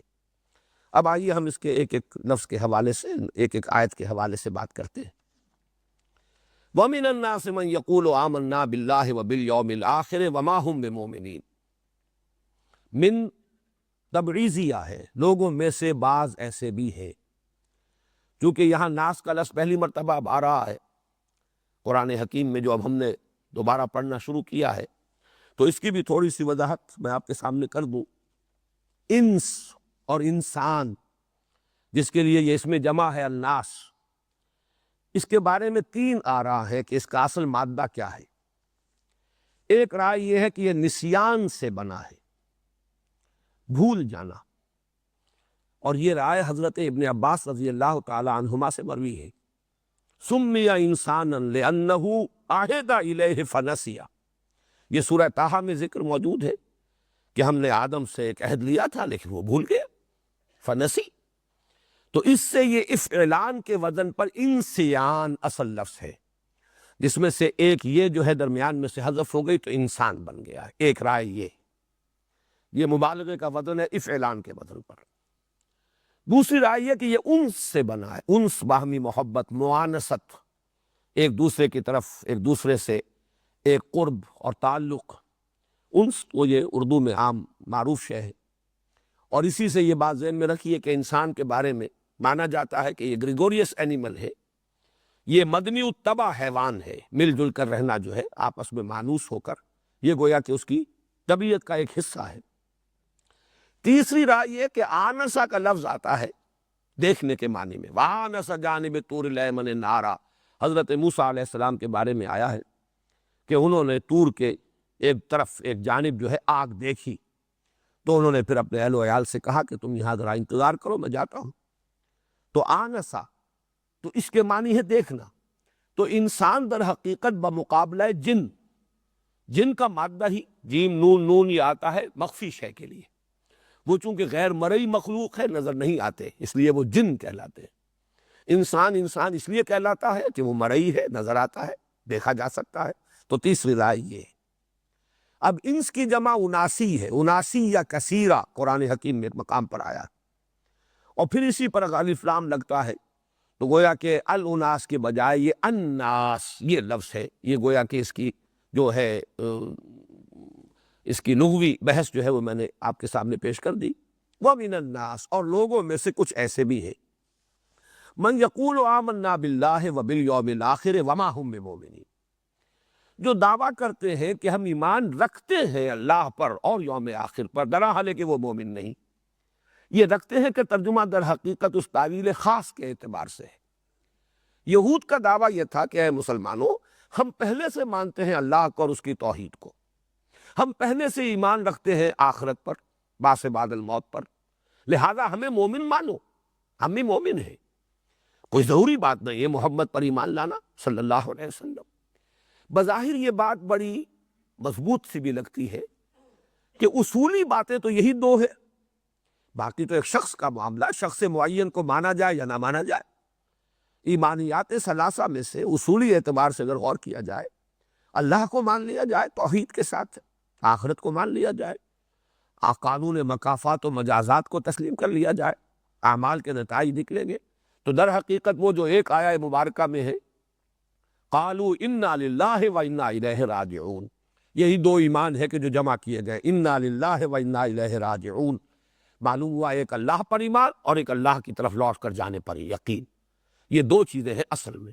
باقی یہ کہ باقی چیزیں اشخاص کا معاملہ جن کی کوئی خاص اہمیت نہیں ہے۔ میں خاص طور پر اس بات کا تذکرہ اس لیے کر رہا ہوں کہ ہمارے ہاں تفسیری ایک بہت بڑا مسئلہ اور اشکال رہا ہے۔ سورہ بقرہ کی آیت نمبر 62، سورہ مائدہ کی آیت نمبر 69، ان الذین آمنوا والذین ہادوا والنصارى والصابئین من آمن باللہ والیوم الآخر وعمل صالحا فلہم اجرہم عند ربہم ولا خوف علیہم ولا ہم یحزنون۔ ان دونوں مقامات پر بھی سورہ مائدہ کی آیت نمبر 69 یہی مضمون، اور سورہ بقرہ ہی میں آگے چل کر آیت نمبر 62 آ جائے گی، وہاں پر بھی ایمان برسالت کا ذکر نہیں ہے۔ جو لوگ یہ کہتے ہیں جو ایمان لائے، خواہ وہ محمد پر ایمان لانے والے ہیں یا وہ یہودی یا نصارہ یا صابی، جو بھی ایمان لایا اللہ پر اور یوم آخر پر اور جس نے نیک عمل کیے، تو ان کا اجر ان کے رب کے پاس محفوظ ہے، اور وہ ان کے لیے نہ کوئی حزن سے وہ دو چار ہوں گے اور نہ کوئی خوف ہے۔ تو اس پر بہت سے لوگوں نے ڈیرا لگایا ہے کہ ایمان برسالت کی ضرورت نہیں، یہ دو مقامات ہیں جن کے اوپر ایمان باللہ اور ایمان بالآخرہ اور اس کا نتیجہ عمل صالح، یہ دونوں چیزیں اگر ہو گئی ہیں تو پھر انسان کی نجات ہو جائے گی۔ تو اس کے ڈانڈے ملتے ہیں یہود کے اس فکر کے ساتھ جو اس آیت میں آ رہا ہے، وَمِنَ النَّاسِ مَن يَقُولُ آمَنَّا بِاللَّهِ وَبِالْيَوْمِ الْآخِرِ وَمَا هُم بِمُؤْمِنِينَ، لوگوں میں سے کچھ وہ بھی ہے جو کہتے ہیں، اس لیے میں نے ترجمے کیے تھے، یہ منافقین پر منطبق کی جائے آیت تو اس کا ترجمہ یوں ہوگا کہ لوگوں میں کچھ ایسے بھی ہیں جو کہتے ہیں ہم ایمان لے آئے اللہ پر اور یوم آخر پر، درحال ہے کہ وہ ایمان نہیں لائے۔ لیکن اگر یہود کا قول، اور جیسا کہ میں نے عرض کیا زیادہ مناسبت معلوم ہو رہی ہے اس تعویل خاص کے ساتھ کہ یہود وہ حضور صلی اللہ علیہ وسلم پر ایمان نہیں لا رہے تھے، لیکن مدعی تھے کہ ہمیں بھی مومن مانو، اس لیے کہ جو اصل ایمان ہے اللہ پر ایمان اور آخرت کا ایمان، اس میں ہم تمہارے ساتھ شامل ہیں، ہمارے اور تمہارے مابین وہ قدر مشترک ہے، وہ آخرہ۔ تو میں عرض کر رہا تھا کہ وَمِنَ النَّاسِ مَن يَقُولُ آمَنَّا بِاللَّهِ وَبِالْيَوْمِ الْآخِرِ وَمَا هُم بِمُؤْمِنِينَ، حقیقتاً وہ مومن نہیں ہے۔ اب اس پر دونوں پر انطباق کیا جا سکتا ہے، منافق بھی حقیقی ایمان سے محروم تھے، اور یہ بھی جو مدعی تھے کہ ہمیں بھی تسلیم کرو کہ ہم مومن ہیں، اس لیے کہ توحید اور رسالت اور آخرت ان دونوں کو ہم تسلیم کرتے ہیں، تو ان پر بھی جیسا کہ میں نے عرض کیا یہ آیت مبارکہ منطبق ہوتی ہے۔ یخادعون اللہ والذین آمنوا، خدا کہتے ہیں دھوکہ، ظاہری چال، جس کے لیے بڑے پیارے الفاظ ہیں۔ ویسے تو یہ کہ غالباً یہ حدیث نبوی ہے، الحرب خدعۃ، یا یہ کہ کوئی حکیمانہ قول ہے، اور اس کے لیے بڑی پیاری یہ مثال ہے کہ کجامی نمائی کجامی زنی، جب وہ دو بدو جنگ ہوا کرتی تھی تو اس میں یہی سب سے بڑی چال ہوتی تھی کہ آپ اپنے مقابل کو دھوکہ دیں کہ شاید یہ ادھر سے وار کر رہا ہے لیکن وار کسی اور طرف سے ہو جائے، تو یہ در حقیقت چال اور دھوکہ، الحرب خدعۃ۔ یہاں پر جو یہ لفظ آیا ہے تو ایک تو یخادعون، یہ باب مفعلہ ہے، مفعلہ میں دو فریق ایک دوسرے کے مقابلے میں ہوتے ہیں، مقاتلہ، یہ اس کو قتل کرنا چاہتا ہے، یہ اس کو قتل کرنا چاہتا ہے، لیکن یہ کہ ضروری نہیں ہے کہ یہ قتل کر سکے، لہذا ترجمہ میں نے کیا تھا یخادعون، کوشش کر رہے ہیں دھوکہ دینے کی، یخادعون اللہ والذین آمنوا، یہ کوشش کرتے ہیں دھوکہ دینے کی اللہ کو اور اہل ایمان کو۔ اللہ کو دھوکہ دینا کس معنی میں ہے؟ یہ میرے لیے ایک لمحہ فکریہ رہا کہ ظاہر بات ہے کہ کوئی انسان بھی، چاہے وہ منافق ہو اور چاہے وہ یہود میں سے ہو، یہ گمان تو نہیں کر سکتا کہ اللہ کو دھوکہ دیا جا سکتا۔ جو بھی کسی بھی درجے میں اللہ کو مانتا ہو اور اس کی صفات کا علم رکھتا ہو کہ اللہ کل شیء قدیر ہے، وہ ہر چھپی بات کا جاننے والا ہے، میرے نزدیک یہاں مراد ہے رسول کو دھوکہ دینا۔ اللہ اور رسول در حقیقت دونوں مل کر ایک وحدت بن جاتے ہیں، بریکٹڈ ہے۔ اللہ کو دھوکہ دینا، رسول کو دھوکہ دینا، در حقیقت اللہ کو دھوکہ دینا ہے۔ وَمَن يُطِعِ الرَّسُولَ فَقَدْ أَطَاعَ اللَّهَ، جو اطاعت کرتا ہے رسول کی در حقیقت اس نے اطاعت کی اللہ کی۔ ان الذین یبایعونک انما یبایعون اللہ ید اللہ فوق ایدیہم، اے نبی جو لوگ آپ سے بیعت کر رہے ہیں حقیقت میں وہ اللہ سے بیعت کر رہے ہیں، اللہ کا ہاتھ ان کے ہاتھوں کے اوپر ہے۔ بظاہر تو یہ دو ہی ہاتھ ہے، آپ کا دست مبارک ہے اور آپ کے ہاتھ پر بیعت کرنے والے کا ہاتھ ہے، لیکن یہ تیسرا ہاتھ بھی ہے، ید اللہ فوق ایدیہم۔ تو یہاں یخادعون اللہ سے مراد میرے نزدیک واللہ عالم یہاں یہ ہے کہ یہ اللہ کے رسول کو دھوکہ دینے کی کوشش کر رہے ہیں، اور اللہ کے رسول کو دھوکہ دینا در حقیقت اللہ کو دھوکہ دینا ہے۔ والذین آمنوا، اور اہل ایمان کو، وما یخدعون الا انفسهم، اب یہاں یہ ثلاثی مجرد سے آیا ہے، خدع یخدع، اور اس میں یقیناً جیسے قتل یقتل، قتل کر دیا، تو یہ گویا کہ حتمی اور یقینی بات کے لیے، جبکہ مخادعت جو ہے وہ دھوکہ دینے کی کوشش ہے، کوشش میں ہے کہ دھوکہ دیں اللہ کو، یعنی اللہ کے رسول کو اور اہل ایمان کو، اور نہیں دھوکہ دے رہے مگر صرف اپنے آپ کو۔ یہ خود دھوکے میں آ گئے، فریب میں آ گئے، یہ سمجھ رہے ہیں کہ ہماری یہ چال جو ہے ہمارے حق میں مفید ہوگی، درحال ہے کہ یہ اپنے لیے کانٹے بو رہے ہیں، اپنی عاقبت برباد کر رہے ہیں، اپنی تباہی کا سامان فراہم کر رہے ہیں۔ وما یشعرون، اور انہیں اس کا شعور نہیں ہے۔ شعور ویسے تو لفظ بنیادی طور پر جو کوئی شے جو محسوس ہو، محسوس شے کے لیے ہے کہ یہ شعور، اس کا احساس، حواس خمسہ کے ذریعے سے کسی چیز کا احساس حاصل ہو جائے، یہ شعور ہے۔ لیکن اس سے آگے بڑھ کر اس کے مفہوم میں غور، فکر، سوچ، معنوی حقیقت کا ادراک، یہ سب اس کے، یہ لفظ جو ہے ان سب کا احاطہ کر لیتا۔ وما یشعرون، انہیں اس کی سمجھ نہیں ہے، یا وہ سمجھتے نہیں ہیں، یہ ترجمہ کیا حضرت شیخ الہند نے، یا انہیں شعور نہیں ہے۔ اس اعتبار سے میں چاہتا ہوں کہ یہاں ایک لفظ کے حوالے سے نفاق کی دو قسمیں آپ کے سامنے یہی واضح ہو جانی چاہیے۔ ان آیات میں دو مرتبہ آیا وما یشعرون، وما یشعرون۔ نفاق ایک رہا ہے شعوری نفاق، جان بوجھ کر نفاق، جس کی کہ مثال ہے سورہ آل عمران کی آیت نمبر 72،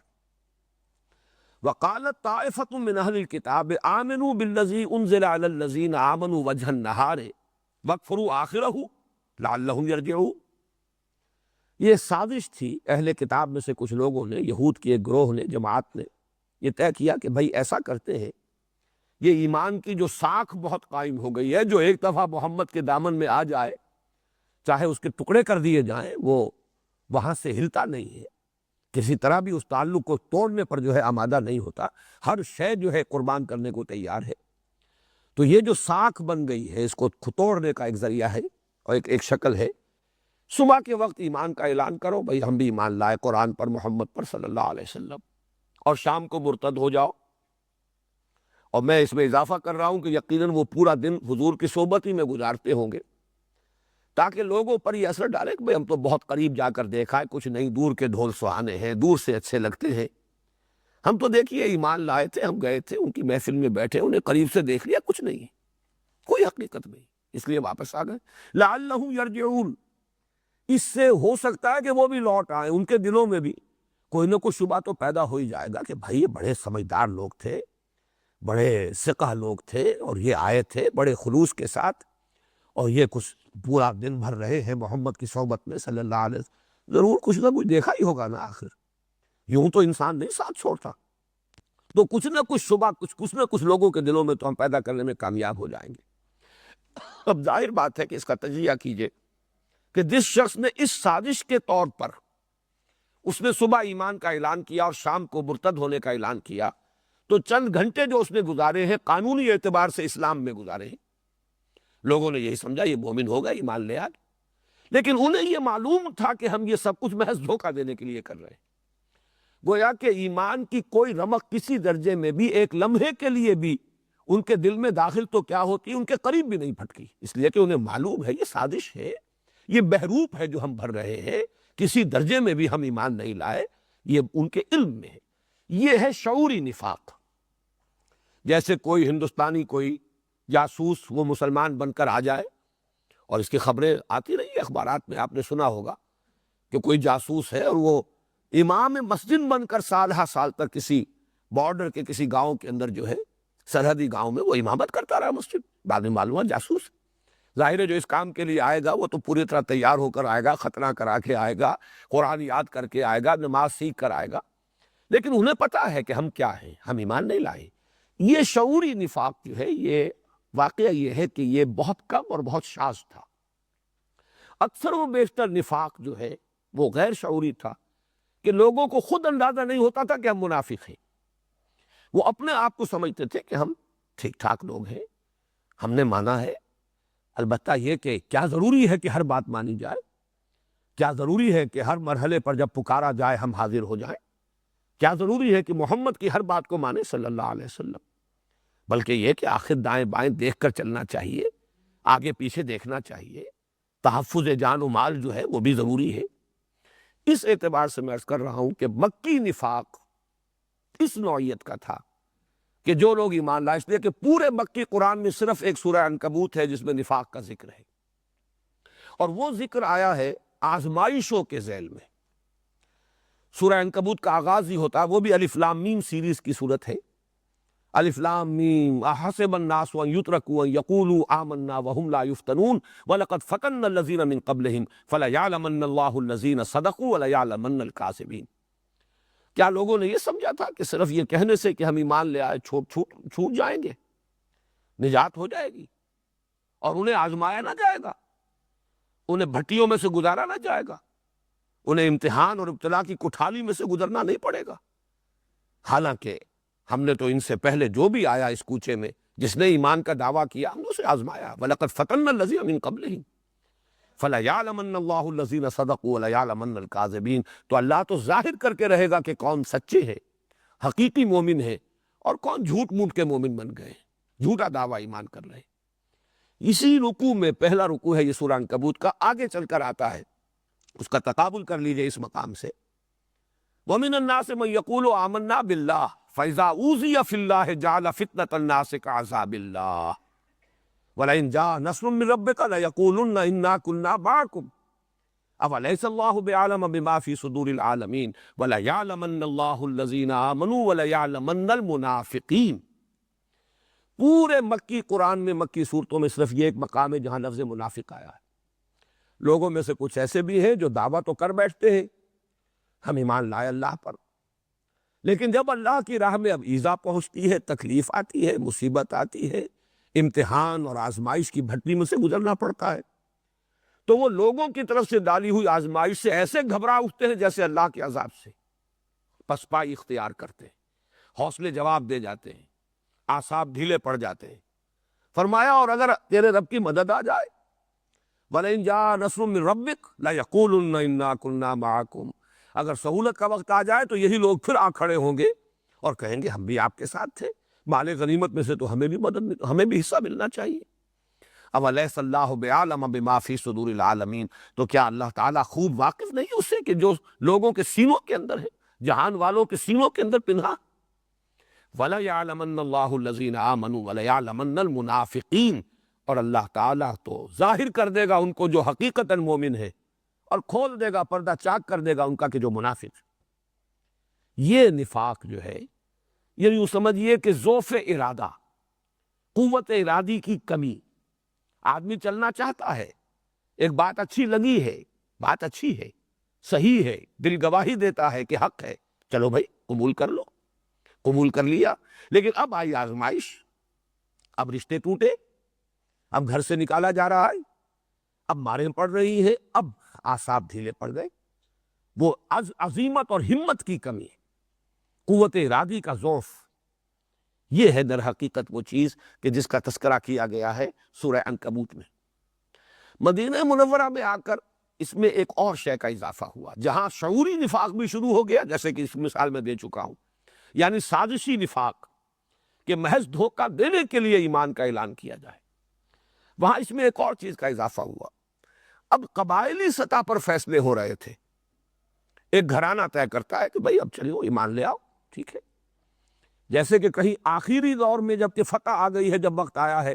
اور یدخلون الناس فی دین اللہ ورایت الناس یدخلون فی دین اللہ افواجا، فوج در فوج آئے ہیں، تو ظاہر بات ہے کہ ہر شخص کے دل میں وہ یقین والا ایمان تو نہیں داخل ہو گیا تھا۔ ایک قبیلے کی سطح پر طے کیا گیا کہ بھائی چلو اب ایمان لے آؤ چل کر، اب تو معاملہ ختم ہوا، اب اس نو یوز کنٹینیوئنگ ریزسٹنس، اب راستہ نہیں روکا جا سکتا محمد کا صلی اللہ علیہ وسلم۔ تو یقیناً اس وقت جو لوگ ایمان لاتے تھے ان میں مومن صادق بھی تھے، ان میں یقیناً منافق بھی ہوں گے کہ ٹھیک ہے اس وقت تو گردن جھکا لو، جب موقع آئے گا پھر دیکھیں گے۔ یہ گویا کہ وہ شعوری نفاق۔ اور کچھ ایسے لوگ بھی کہ جنہوں نے ٹھیک ہے بھائی سب بات تو اچھی ہے، چلو کوئی غلط بات تو ہے نہیں، بات تو ٹھیک ہے، دل گواہی دیتا ہے، فطرت کی بات ہے، ایمان لے آؤ۔ یہ لوگ کسی سنجیدہ فیصلے سے، انفرادی سطح پر سنجیدہ فیصلہ، سوچا سمجھا فیصلہ، یہ اور شے ہوتی ہے، اور ایک اجتماعی فیصلہ، ایک برادری کی سطح پر فیصلہ، ایک قبیلے کی سطح پر فیصلہ، اس میں شامل ہو جانا یہ دوسری بات ہے۔ اب ظاہر ہے کہ جب راستے کے اندر اب تکلیفیں آئیں گی، مصائب آئیں گے، تو پھر قدم ڈگمگائیں گے۔ تو یہ بھی ایک نفاق کی شکل تھی کہ جو مدینہ منورہ میں پیدا ہوئی۔ وہ سورہ حجرات کی آیت ذہن میں لے آئیے، قالت الاعراب آمنا قل لم تؤمنوا ولكن قولوا اسلمنا ولما يدخل الايمان في قلوبكم وان تطيعوا الله ورسوله لا يلدكم من اعمالكم شيئا ان الله غفور رحیم۔ یہ بدو کہتے ہیں ہم ایمان لے آئے، اے نبی ان سے کہیے تم ایمان نہیں لائے ہو، صرف یہ کہو کہ ہم مسلمان ہو گئے، ہم نے اطاعت قبول کر لی، ہم اسلام لے آئے، اور ابھی تک ایمان تمہارے دلوں میں داخل نہیں ہوا، لیکن اگر تم اللہ اور اس کے رسول کی اطاعت کرتے رہو گے، یعنی اگر دھوکہ تمہارے پیش نظر نہیں ہے، چاہے ایمان حقیقتاً ابھی دل میں داخل نہ ہوا ہو، لیکن اگر اطاعت کرو گے یہ ایمان بھی دل میں داخل ہو جائے گا، اس لیے کہ عمل سے بھی ایمان پیدا ہوتا ہے، اور اللہ تمہارے اعمال کے اجر و ثواب میں کوئی کمی نہیں کرے گا۔ لیکن جان لو حقیقی مومن کون ہے، انما المؤمنون الذین آمنوا باللہ ورسولہ ثم لم یرتابوا وجاہدوا باموالہم وانفسہم فی سبیل اللہ اولئک هم الصادقون۔ حقیقی مومن تو وہ ہے جو ایمان لائے اللہ پر اور اس کے رسول پر، پھر شک میں ہرگز نہیں پڑے، اور انہوں نے جہاد کیا اللہ کی راہ میں، کھپا دیے اپنے مال بھی اور اپنی جانیں بھی، صرف یہی ہے سچے مومن۔ تو یہ ہے در حقیقت نفاق کی مختلف صورتیں، جو وما یشعرون کے لفظ کے حوالے سے میں نے چاہا کہ یہیں پر واضح ہو جائے۔ فی قلوبہم مرض فزادہم اللہ مرضا ولہم عذاب علیم بما کانوا یکسبون۔ ان کے دلوں میں ایک روگ ہے، بیماری ہے، اور اس بیماری کو معین نہیں کیا گیا وہ کون سی بیماری ہے، نوٹ کر لیجئے، یہود کا مرض اگر وہ تعویل خاص سامنے رکھیں کہ اس میں روح سخون یہود کی طرف ہے، تو وہ تکبر، ان کی ایک مذہبی چودراہٹ، اور تکبر ہی کا عکس ہے، اسی کا نتیجہ ہے حسد۔ یہ مقام ہم سے کیوں سلب ہوا؟ 2000 برس تک یہ ہمارا امتیازی مقام تھا، ہم تھے وحی اور نبوت کہ محبت ہم تھے، ہم پر، ہمارے اندر سے نبی اٹھتے رہے، کتابیں ہمیں دی گئیں، یہ چودراہٹ اور سیادت اس کے منصب پر ہم علماء اہل یہود ہم قائم، ہم فائز ہیں۔ آج یہ چیز ہم سے سلب کر کے دوسروں کو دے دی گئی، تو حسد، تو تکبر اور حسد در حقیقت ایک ہی تصویر کے دو رخ ہیں۔ ان کا مرض یہ تھا، اسی لیے یہاں پر لفظ مرض کو جو مبہم رکھا گیا، واضح نہیں کیا گیا۔ اور نفاق کا، منافقین کا اصل مرض کیا تھا؟ بزدلی، حب جان، حب مال، یا یوں کہیے حب دنیا۔ جان بھی عزیز ہے، مال بھی عزیز ہے، اسلام بھی عزیز ہے، لیکن یہ کہ اسلام کے لیے جان اور مال کی قربانی کھیلنا، یہ اس کے لیے تیار نہیں۔ ہو جائے کچھ، خود بخود ہو جائے، آپ سے آپ ہو جائے۔ مجھے لطیفے کے درجے میں بات یاد آ رہی ہے، ہمارے ایک ساتھی ہیں بزرگ، بہت ہی بزلہ سنج کراچی میں، وہ اس ایک بڑی تلخ حقیقت کو بہت ہی خوبصورت انداز میں بیان کیا کرتے ہیں۔ اللہ حق، رسول حق، قرآن حق، دین حق، لیکن پیٹ بر حق۔ یہ مسئلہ جب آتا ہے انسان کے سامنے، یہ سب حق ہے، لیکن مالی نقصان برداشت کرنا، جان کا نقصان برداشت کرنا، جبکہ وہ لوگ کہ جو خرچے بعد آباد کی شان کے ساتھ آتے ہیں۔ علامہ اقبال کا وہ شعر بہت مشہور ہے، تو بچا بچا کے نہ رکھ اسے، تیرا آئینہ ہے وہ آئینہ کہ شکستہ ہو تو عزیز تر ہے نگاہ آئینہ ساز میں۔ لیکن جن کی یہ کیفیت نہیں، وہ جو غالب نے کہا کہ جس کو ہو جان و دل عزیز اس کی گلی میں جائے کیوں، لیکن کچھ لوگ اس گلی میں داخل تو ہو گئے ہیں، جان بھی عزیز ہے، مال بھی عزیز ہے، کسی شے کا نقصان جو ہے گوارا نہیں ہے، تو وہ تو مذبذب ہو کر رہ جائیں گے۔ فی قلوبہم مرض، تکبر کا مرض یہ یہود کا، اور حب دنیا، حب دنیا، حب مال، دنیا کے تمام متعلقات اس میں آ جائیں گے۔ اولاد بھی پیاری ہے، اہل و عیال سے بھی محبت ہے، گھر بھی پیارا ہے۔ سورہ توبہ کی آیت ذہن میں لے آئیے، قُلْ إِنْ كَانَ آبَاؤُكُمْ وَأَبْنَاؤُكُمْ وَإِخْوَانُكُمْ وَأَزْوَاجُكُمْ وَعَشِيرَتُكُمْ وَأَمْوَالٌ اقْتَرَفْتُمُوهَا وَتِجَارَةٌ تَخْشَوْنَ كَسَادَهَا وَمَسَاكِنُ تَرْضَوْنَهَا أَحَبَّ إِلَيْكُم مِّنَ اللَّهِ وَرَسُولِهِ وَجِهَادٍ فِي سَبِيلِهِ فَتَرَبَّصُوا حَتَّىٰ يَأْتِيَ اللَّهُ بِأَمْرِهِ وَاللَّهُ لَا يَهْدِي الْقَوْمَ الْفَاسِقِينَ۔ اے نبی ان سے کہہ دیجئے، اگر تمہیں اپنے باپ، اپنے بیٹے، اپنے بھائی، اپنی بیویاں، اپنے رشتہ دار، اعزاء و اقارب، اپنے وہ مال جو تم نے بڑی محنت سے کما کر جمع کیے ہیں، اپنی وہ تجارتیں جو بڑی محنت سے جمائی ہیں اور جن کے کساد کا اور مندے کا تمہیں خوف لاحق رہتا ہے، اپنی وہ حویلیاں، اپنی وہ جائیدادیں جو تمہیں بڑی محبوب ہیں، پسند ہیں، اگر یہ چیزیں محبوب تر ہیں اللہ سے اور اس کے رسول سے اور اللہ کی راہ میں جہاد کرنے سے، تو جاؤ دفع ہو جاؤ، انتظار کرو، گو اینڈ ویٹ، یہاں تک کہ اللہ اپنا فیصلہ سنا دے۔ حتیٰ یاتی اللہ بامرہ، اور اللہ ایسے فاسقوں کو زبردستی ہدایت نہیں دیتا، یہ اس کی سنت نہیں ہے۔ وہی قانون یہاں آ رہا ہے، فی قلوبہم مرض فزادہم اللہ مرضا، تو اللہ نے بڑھا دیا ان کا روگ۔ یہ بڑھانا کس اعتبار سے ہے؟ یہ اس اعتبار سے ہے کہ جو فرمایا گیا یمدہم فی طغیانہم یعمہون، اللہ تعالیٰ ان کی رسی دراز کر رہا ہے، ان کا پردہ چاک نہیں کر رہا۔ یہ رسی دراز ہو رہی ہے، وہ سمجھتے ہیں ہم کامیاب ہو گئے، دیکھو ہم بچ گئے، مرحلہ سخت آیا تھا، ہم نے جھوٹا بہانہ بنایا، اپنے آپ کو بچا لیا۔ یہ مسلمان بیچارے، یہ جو دیوانے ہیں، فینیٹکس ہیں، یہ ہے جان جوکھوں کے کام کرتے پھر رہے ہیں، ہمیں چھوٹا سا جھوٹ ہی بولنا تھا نا، ایک چھوٹا سا بہانہ بنایا جا کر اور اپنے آپ کو ایگزمپٹ کرا لیا، رخصت لے کر معذرت کر کے آ گئے، تو وہ سمجھ رہے ہیں کہ کامیاب ہو رہے ہیں، در حالانکہ وہ اپنی عاقبت برباد کر رہے ہیں۔ فزادہم اللہ مرضا، یہ جیسے جیسے رسی ڈھیلی کی جا رہی ہے، ڈھیل دی جا رہی ہے، ان کا مرض بڑھ رہا ہے۔ یہی وہ قانون ہے جس کی آخری شکل وہ ہے جو کہ آ چکی ہے پہلے رکوع کے آخر میں، ختم اللہ علی قلوبہم۔ قانون ہدایت و ضلالت یہ ہے کہ اللہ تعالیٰ نے انسان کو چوائس دیا ہے، فری چوائس انسان کا ہے، نیکی اور بدی کی تمیز دے دی، خارج میں بھی داعیان حق بھی ہے اور داعیان شر بھی ہے، داعیان خیر بھی ہے، داعیان شر بھی ہے، انسان کے اندر کسوٹی بھی ہے، عقل کی بھی ہے، اور نیکی اور بدی کی تمیز فالہمہا فجورہا و تقواہا وہ بھی ولیت کر دی گئی۔ اب دیکھو جدھر جانا چاہتے ہو جاؤ، خیر کے راستے پر بڑھو گے اللہ تعالیٰ راستے کشادہ کرتے چلا جائے گا۔ شروع میں بڑی مشکل نظر آئے گی، جب آگے بڑھو گے معلوم ہوگا آسانی ہے، کوئی ایسی مشکل نہیں۔ بڑا کٹھن مرحلہ نظر آ رہا تھا لیکن یہ تو اتنا کٹھن ثابت نہیں ہوا، تیسیر ہے یہ، اللہ اس کو آسان بناتا چلا جاتا ہے۔ فَسَنُيَسِّرُهُ لِلْيُسْرَىٰ، غلط راستہ اختیار کرو گے اللہ وہ کھول دے گا، جاؤ بڑھو۔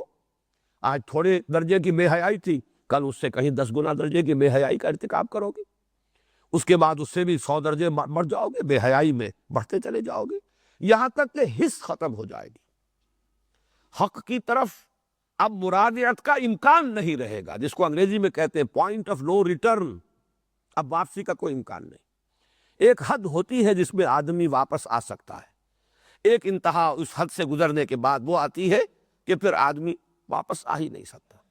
یہ ہے جسے قرآن کہتا ہے ختم اللہ علی قلوبہم یا طبع اللہ علی قلوبہم، اللہ نے ان کے دلوں پر مہر لگا دی ہے۔ یہاں بھی فرمایا فی قلوبہم مرض، ان کے دل میں ایک روگ تھا، انہوں نے اسی کی پیروی کی، تکبر کی پیروی کی، یا حب دنیا انہیں لے کر بیٹھی رہی، انہیں آگے بڑھنے سے روکے رہی، لہذا اللہ تعالیٰ نے ان کے مرض کو بڑھا دیا۔ فزادہم اللہ مرضا، یہی سورہ صف میں آیا ہے فلما زاغوا ازاغ اللہ قلوبہم واللہ لا یہدی القوم الفاسقین، جب وہ ٹیڑھے ہو گئے اللہ نے ان کے دلوں کو بھی ٹیڑھا کر دیا۔ ٹیڑھ کی آخری انتہا وہی ہے ختم اللہ علی قلوبہم وطبع اللہ علی قلوبہم۔ تو یہاں فرمایا فی قلوبہم مرض، جیسا کہ میں نے عرض کیا یہ دونوں طرف اپلیکیبل ہے۔ علماء یہود کے دلوں میں اپنا پندار، تکبر، غرور، اور اس کی بنا پر مسلمانوں سے اور حضور سے حسد، اور دوسری طرف منافقین کا مرض حب دنیا، حب مال، حب اہل و عیال، حب جائیداد، یہ محبت ہے، دنیا اور اس کے متعلقات کی محبت ہے۔ ایمان مجھے کھینچے ہے تو روکے ہے مجھے کفر، کعبہ میرے آگے ہے کلیسا میرے پیچھے، مذبذبین بین ذالک لا الہ ہؤلاء ولا الہ ہؤلاء، چلنا چاہتے بھی ہیں چل نہیں پاتے، ہمت نہیں، ہمت جواب دے جاتی ہے، ورنہ بات اچھی لگتی ہے، اچھی لگی تھی، بدنیتی سے نہیں آئے تھے، بدنیتی سے تو جو آئے تھے وہ میں مثال دے چکا، وہ شعوری منافق تھے جو سازش کے طور پر شامل ہوئے اور ایک وقت معین تک کا طے کر کے آئے تھے کہ اتنے عرصے رہیں گے۔ آمنوا بالذی انزل علی الذین آمنوا وجہ النہار وَاکْفُرُوا آخِرَهُ لَعَلَّهُمْ يَرْجِعُونَ، صبح کے وقت ایمان کا اعلان کرو، شام کو مرتد ہو جاؤ، واپس آ جاؤ، تو کچھ نہ کچھ کو تو اپنے ساتھ واپس لے ہی آؤ گے، گھسیٹ کر لے آؤ گے۔ وَلَهُمْ عَذَابٌ عَلِيمٌ بِمَا كَانُوا يَكْسِبُونَ، اور ان کے لیے دردناک عذاب ہے بسبب اس جھوٹ کے جو وہ بولتے رہے، یا بسبب اس جھوٹ کے جو وہ کہتے رہے۔ یہ بڑا باریک سا فرق ہے، اس لیے کہ عام مفسرین نے جنہوں نے زیادہ اس پر توجہ نہیں کی، بسبب اس جھوٹ کے جو وہ بولتے رہے۔ جھوٹ بولنا گناہ ہے، بہت بڑا گناہ ہے، لیکن یہ کہ وہ اس پر لہم عذاب علیم بما کانوا یکذبون، یہ اس کا اس شدت کے ساتھ جو ہے اس پر نکیر اور اس پر اتنی سخت جو ہے گرفت، وہ اس کے ساتھ پروپورشنیٹ نہیں ہے۔ چنانچہ شاہ عبد القادر رحمۃ اللہ علیہ نے اور انہی کے تتبع میں حضرت شیخ الہند رحمۃ اللہ علیہ نے ترجمہ کیا جھوٹ کہتے رہے، یعنی وہ اپنے ایمان کا دعویٰ جو کر رہے تھے وہ جھوٹا تھا۔ ان کے ایمان کا دعویٰ، چاہے وہ یہود، وہ کہتے تھے بھی ہم بھی مومن ہیں، حقیقتاً وہ مومن نہیں، یہ دعویٰ ان کا جھوٹا ہے، جو جھوٹ کہا انہوں نے، یہ قول ان کا جھوٹ پر مبنی ہے۔ اسی طریقے سے اگر منافقین نے کہا تو یہ بھی ان کا در حقیقت، جیسے کہ میں آیت سنا چکا ہوں آپ کو، اذا جاءک المنافقون قالوا نشهد انک لرسول اللہ واللہ یعلم انک لرسولہ واللہ یشہد ان المنافقین لکاذبون، تو ان کا یہ دعویٰ جو ہے در حقیقت اس کے بارے میں کہا جا رہا ہے، ان کے جھوٹے دعوے کی پاداش میں ان کے لیے دردناک، المناک عذاب ہے۔ وَإِذَا قِيلَ لَهُمْ لَا تُفْسِدُوا فِي الْأَرْضِ، اور جب ان سے کہا جاتا ہے زمین میں فساد نہ مت مچاؤ، فساد نہ کرو زمین میں، قالوا انما نحن مصلحون، وہ کہتے ہیں ہم تو صلح کل لوگ ہیں، مصالحت چاہتے ہیں، اصلاح کے لیے کوشاں ہیں، الا انہم هم المفسدون، آگاہ ہو جاؤ، توجہ سے سن لو، وہی مفسد ہے، حقیقتاً مفسد ہے، ولکن لا یشعرون، دوبارہ آ رہا ہے وہی لفظ، لیکن انہیں اس کا شعور نہیں ہے۔ یہ آیت ذرا اس کے اصل مفہوم کو سمجھنے کے لیے کچھ صغرا کبرا اس کا جو ہے سمجھانا پڑے گا۔ عضو قرآن فساد کیا ہے؟ فساد فی الارض کیا ہے؟ فساد فی الارض یہ ہے کہ یہ زمین اللہ کی ہے، اللہ ہی اس کا حاکم حقیقی ہے، اللہ ہی کی مرضی کے مطابق یہاں انسان کو زندگی گزارنی چاہیے، یہ ہے اصل میں حق، یہ ہے امن۔ اس کے خلاف جو روش بھی ہے وہ فساد ہے، وہ بغاوت ہے۔ ایک شخص خود بادشاہ بن کر بیٹھ گیا ہے، اپنی مرضی کا مالک،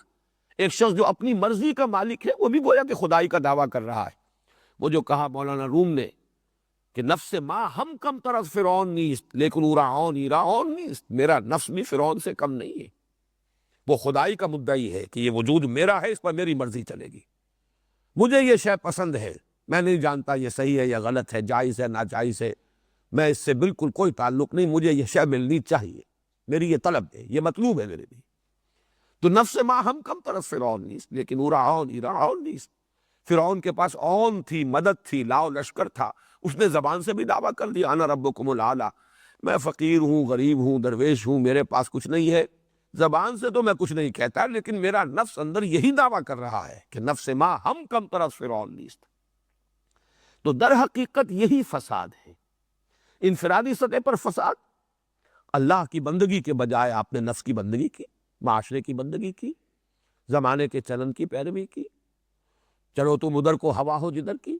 تو چاہے بظاہر آپ کتنے ہی امن میں ہیں، حقیقت میں فساد ہے آپ کی زندگی میں۔ اسی طرح ایک معاشرہ ہے، بغاوت پر مبنی ہے وہ معاشرہ، اس کو یوں سمجھیے کہ جیسے ڈاکوؤں کا کوئی اڈا ہو، ڈاکو ایک دوسرے کو کچھ نہیں کہتے، وہ ڈاکے تو ڈالتے ہیں باہر جا کر، اپنے اس اڈے میں وہ بڑے پرامن ہیں، لیکن اس کو فساد ہی کہا جائے گا، یہ فساد کا گڑھ ہے، یہ فساد کی بنیاد اور جڑ ہے، نہ یہ کہ امن ہے۔ اگر سانپ بہت سے ہوں کسی جگہ پر اور بچھو ہو اور ایک دوسرے کو ڈس نہ رہے ہو، اس کا مطلب یہ نہیں ہے کہ یہاں امن ہے، حقیقت میں ان کی فطرت کے اندر تو فساد موجود ہے۔ تو در حقیقت قرآن مجید کی اصطلاح میں اصل امن کیا ہے؟ اللہ کی مرضی کے مطابق اس دنیا کا نظام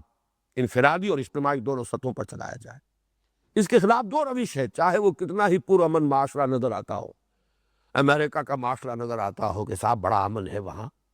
اور بڑے لوگ مہذب ہیں، اور بہت ہی لوگ جو ہے وہ خوش اخلاق ہیں اور ایک دوسرے کا بڑا پاس اور لحاظ کرنے والے ہیں، لیکن جنہیں یہ معلوم ہے کہ کس طریقے سے پوری دنیا کی ایکسپلائٹیشن جو ہے، لوگوں کی محنت اور مزدوری سے کمائی ہوئی دولت کس طریقے سے کھینچ رہا ہے امریکہ، خون چوس رہا ہے یہ پورا استعمار، انہیں معلوم ہے کہ اصل میں یہ تو ڈاکو ہے، یہ امپیریلزم، یہ تو ڈاکہ ہے، پوری نوع انسانی کے اوپر ڈاکہ ڈالا جا رہا ہے، چاہے اپنے ہاں یہ ڈاکوؤں کا اڈا ہے جس میں کہ انہوں نے امن فراہم کیا۔ تو فساد اور امن کی اس حقیقت کو سمجھیے۔ اب اگر کہیں فساد ہے یعنی اللہ کی مرضی کے مطابق نہیں، اللہ کے خلاف بغاوت ہے، چاہے وہاں بڑا امن ہے، مکے میں بڑا امن تھا، جو بھی ظلم ہو رہے تھے غلاموں کے اوپر ہو رہے تھے وہ بھی سہ رہے تھے بیچارے، کوئی چیخ پکار نہیں تھی، بڑا امن تھا، لیکن نظام غلط ہے،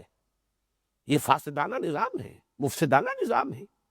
اس کو بدلنے کے لیے اب محمد الرسول اللہ والذین معہ اب کوشاں ہیں، ایک پیدا ہوا ہے تصادم ماحول کے اندر،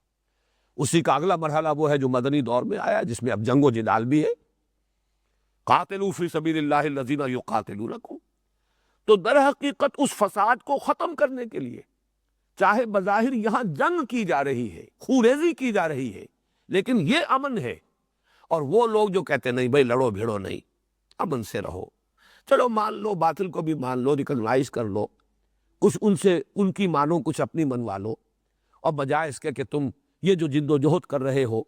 اس میں اپنا بھی نقصان کر رہے ہو، اپنا بھی تن من دھن، اپنی بھی قربانیاں، اپنے لیے بھی مصائب، اپنے لیے بھی مشکلات، اور دوسروں کا بھی بہرحال خون گر رہا ہے، خونریزی ہو رہی ہے، اس کی بجائے اس سب کو چھوڑو اور امن کی کیفیت اختیار کرو، یہ فساد ہے اصل میں۔ اس جد و جہد کو سیبوٹاج کرنا، جو اس بغاوت فی الارض جو ہے اللہ تعالیٰ کے خلاف، اس کو رفع کرنے کے لیے اللہ کے وفادار بندے ایک جماعت اور ایک جمعیت کی شکل میں کھڑے ہو جائیں باطل کے ساتھ نبردآزمہ ہونے کے لیے، تو جو کوئی اب اس راستے میں رکاوٹ بنے گا، چاہے وہ مصالحت کے نام پر ہو، چاہے وہ صلح کل ہونے کے اعتبار سے ہو، چاہے وہ کہا جا رہا ہو کہ یہ لڑنا بھیڑنا کیا ہے، رواداری ہونی چاہیے، بڑے خوشنما عنوانات ہوں، لیکن حقیقت میں یہ فساد ہے۔ یہاں وہ کردار سامنے لے آئیے، منافقین کا کردار۔ اصل میں تو جان و مال عزیز تھے، میدان میں آنے کے لیے تیار نہیں تھے، رشتے بڑے عزیز تھے، رشتوں پر آنچ جو ہے وہ گوارا نہیں تھی،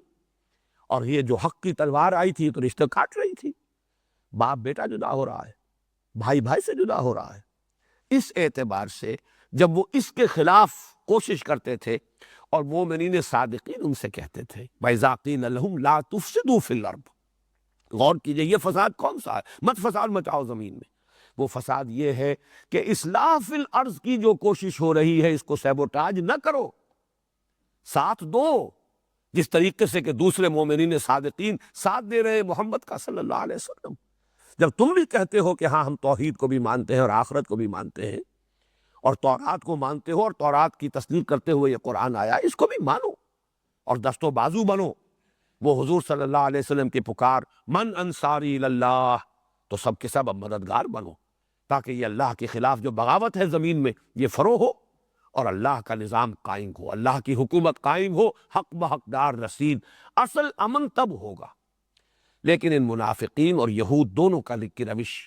اس کے راستے میں رکاوٹیں ڈالنا، محمد الرسول اللہ والذین معہ کی جد و جہد کو سیبوٹاج کرنے کی کوشش ہے، جسے قرآن یہاں کہہ رہا ہے یہ فساد فی الارض ہے۔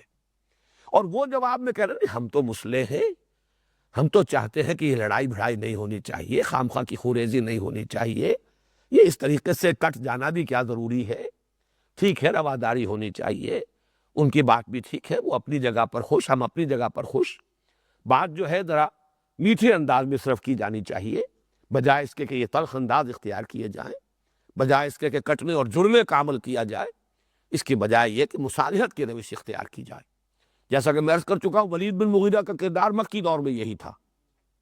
اور یہاں مدینے میں آ کر یہود کا اور پھر منافقین کا ان کے زیر اثر کردار یہ تھا۔ چنانچہ کہا گیا وَإِذَا قِيلَ لَهُمْ لَا تُفْسِدُوا فِي الْأَرْضِ، جب ان سے کہا جاتا زمین میں فساد مت بچاؤ، اور فساد سے مراد مخالفت اللہ کے رسول اور ان کے ساتھیوں کی، ان کی مخالفت کرنے کی بجائے ان کے دست و بازو بنو، ان کے ساتھ دو۔ قالوا، وہ یہ کہتے ہیں انما نحن مسلمون، دیکھو بھائی ہم تو چاہتے ہی ہیں کہ بھائی چارے کی فضا برقرار رہے، یہ تصادم نہ ہو، یہ کشاکش نہ ہو، یہ خوریزی نہ ہو، یہ خام خواہ کا جو ہے ایک دوسرے سے کٹ جانا اچھا نہیں ہے۔ الا انہم هم المفسدون، اب جو میں نے وضاحت کی ہے فساد کی وہ ڈیفینیشن اور امن کی وہ ڈیفینیشن اگر سامنے ہو تو اب یہ ایک ایک حرف جو ہے اس کا یہ ابھر کر آئے گا اجاگر ہو کر۔ الا انہم هم المفسدون ولکن لا یشعرون، انہیں پتہ نہیں ہے، حقیقت ان کے سامنے واضح نہیں ہے، یہ دیکھ رہے ہیں شارٹ سائٹڈ ہیں، یہ صرف اس وقت دیکھ رہے ہیں کہ کوئی تکلیف نہ آ جائے، کوئی مصیبت نہ آ جائے، کوئی جھگڑا نہ ہو، کوئی ایک دوسرے کے خلاف سفارہ ہونے کی پوزیشن نہ ہو جائے، ایک دوسرے سے کٹ نہ جائیں، بلکہ یہ کہ صلح کل اور رواداری کے انداز میں معاشرے کے اندر ہم مل جل کر رہے۔ حقیقت میں یہ فساد ہے، اس لیے کہ جو فساد کو رفع کرنے کی جد و جہد ہو رہی ہے اس کا ساتھ دینا ہے، یہ ضروری ہے، لیکن انہیں اس کا شعور نہیں۔ وَإِذَا قِيلَ لَهُمْ آمِنُوا كَمَا آمَنَ النَّاسُ، جب ان سے کہا جاتا ہے ایمان لاؤ جیسے کہ دوسرے لوگ ایمان لائیں۔ اب یہاں آمن الناس الف لام کے ساتھ ہے، اہل ایمان ان کی طرف اشارہ کیا جا رہا ہے، یہ گویا کہ ماخوذ ہے، جیسے یہ دوسرے لوگ ایمان لائے، دیکھو ابو بکر کو، دیکھو عمر کو، دیکھو حمزہ کو، دیکھو ان تمام مہاجرین کو، یہ گھر باہر چھوڑ کر آ گئے ایمان کے لیے، اللہ اور اس کے رسول کی وفاداری میں۔ اور ظاہر بات ہے کہ مومنین صادقین انصار میں، اوس میں، خزرج میں، جنہوں نے ہمتن محمد کی اطاعت قبول کی ہے صلی اللہ علیہ وسلم، اپنا سب کچھ حضور کے ڈسپوزل پر رکھ دیا ہے، مہاجرین کے لیے اپنے گھر تقسیم کر دیے ہیں، اپنی دکانیں تقسیم کر دی ہیں، اور وہ اخوت اور بھائی چارہ ان کے ساتھ جو بڑھتا ہے، تو فرمایا کہ جب ان سے کہا جاتا جیسے وہ لوگ ایمان لائے ویسے ہی مان لاؤ۔ اب اس میں بھی دیکھیے دونوں طرف بات چلے گی،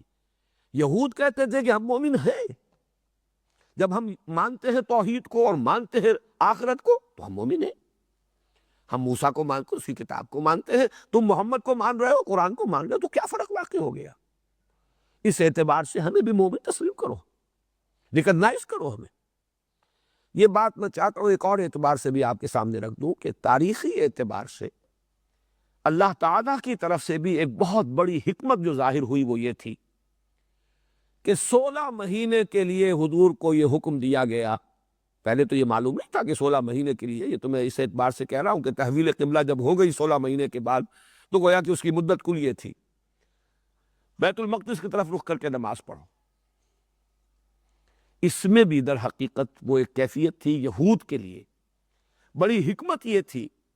کہ یہودی فوری طور پر ان کے کان کھڑے نہ ہو جائیں اور وہ پہلے دن ہی سے مخالفت پر کمر بستہ نہ ہو جائے. یہ بات ان کے ذہن میں آئے کہ یہ لوگ بھی ہمارے ساتھی ہیں، ان کا قبلہ وہی ہے، ایک ہی قبلہ ہے، اور گویا کہ یہ ہمارے کیمپ فالوورز ہیں،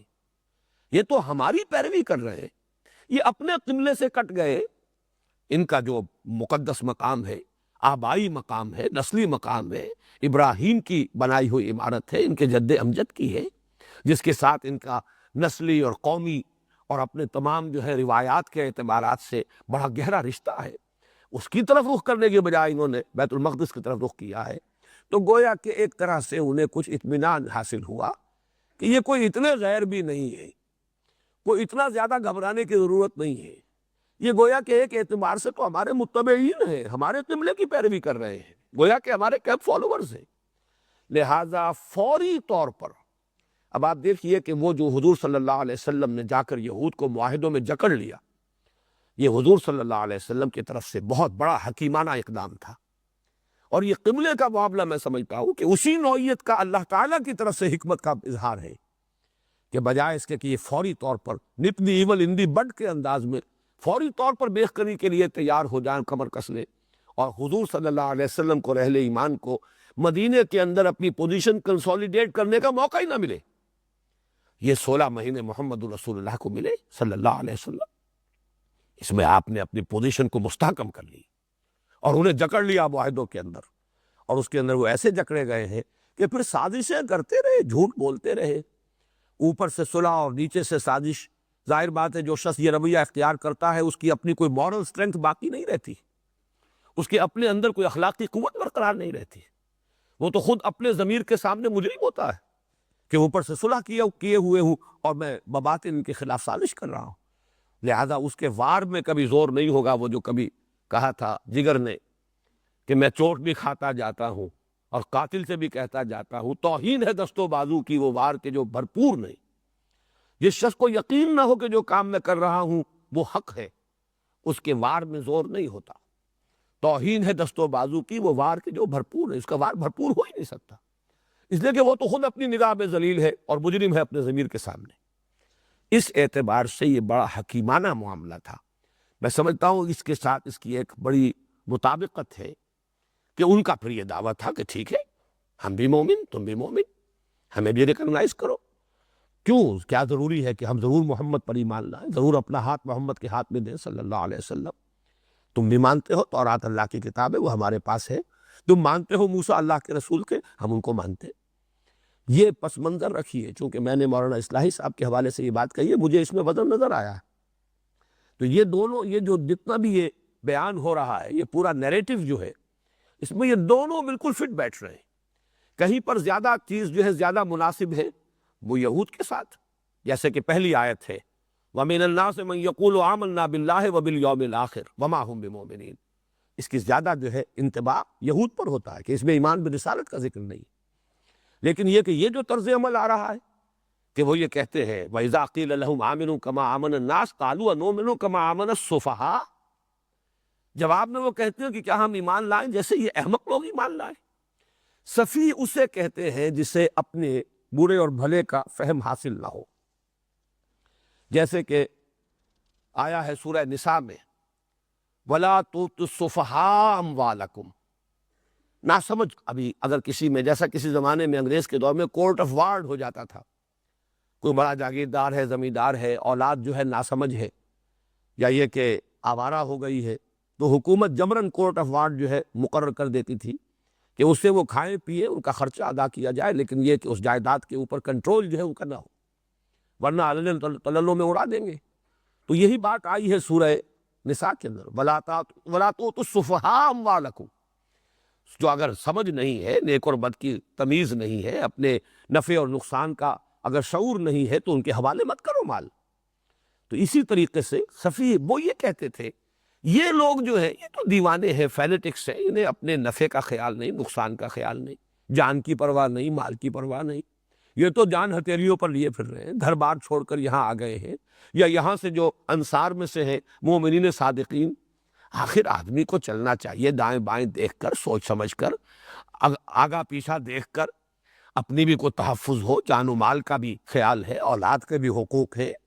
گھر والوں کا بھی معاملہ جو ہے، یہ ساری چیزیں جو ہے آدمی سوچ سمجھ کر چلے۔ یہ تو معلوم ہوتا ہے کہ بالکل ہر چیز سے آزاد ہے، ہر چیز آباد، جب پکارا حاضر، جس کام کے لیے کہا سر تسلیم خم۔ تو ہم اتنے ناسمجھ نہیں ہیں،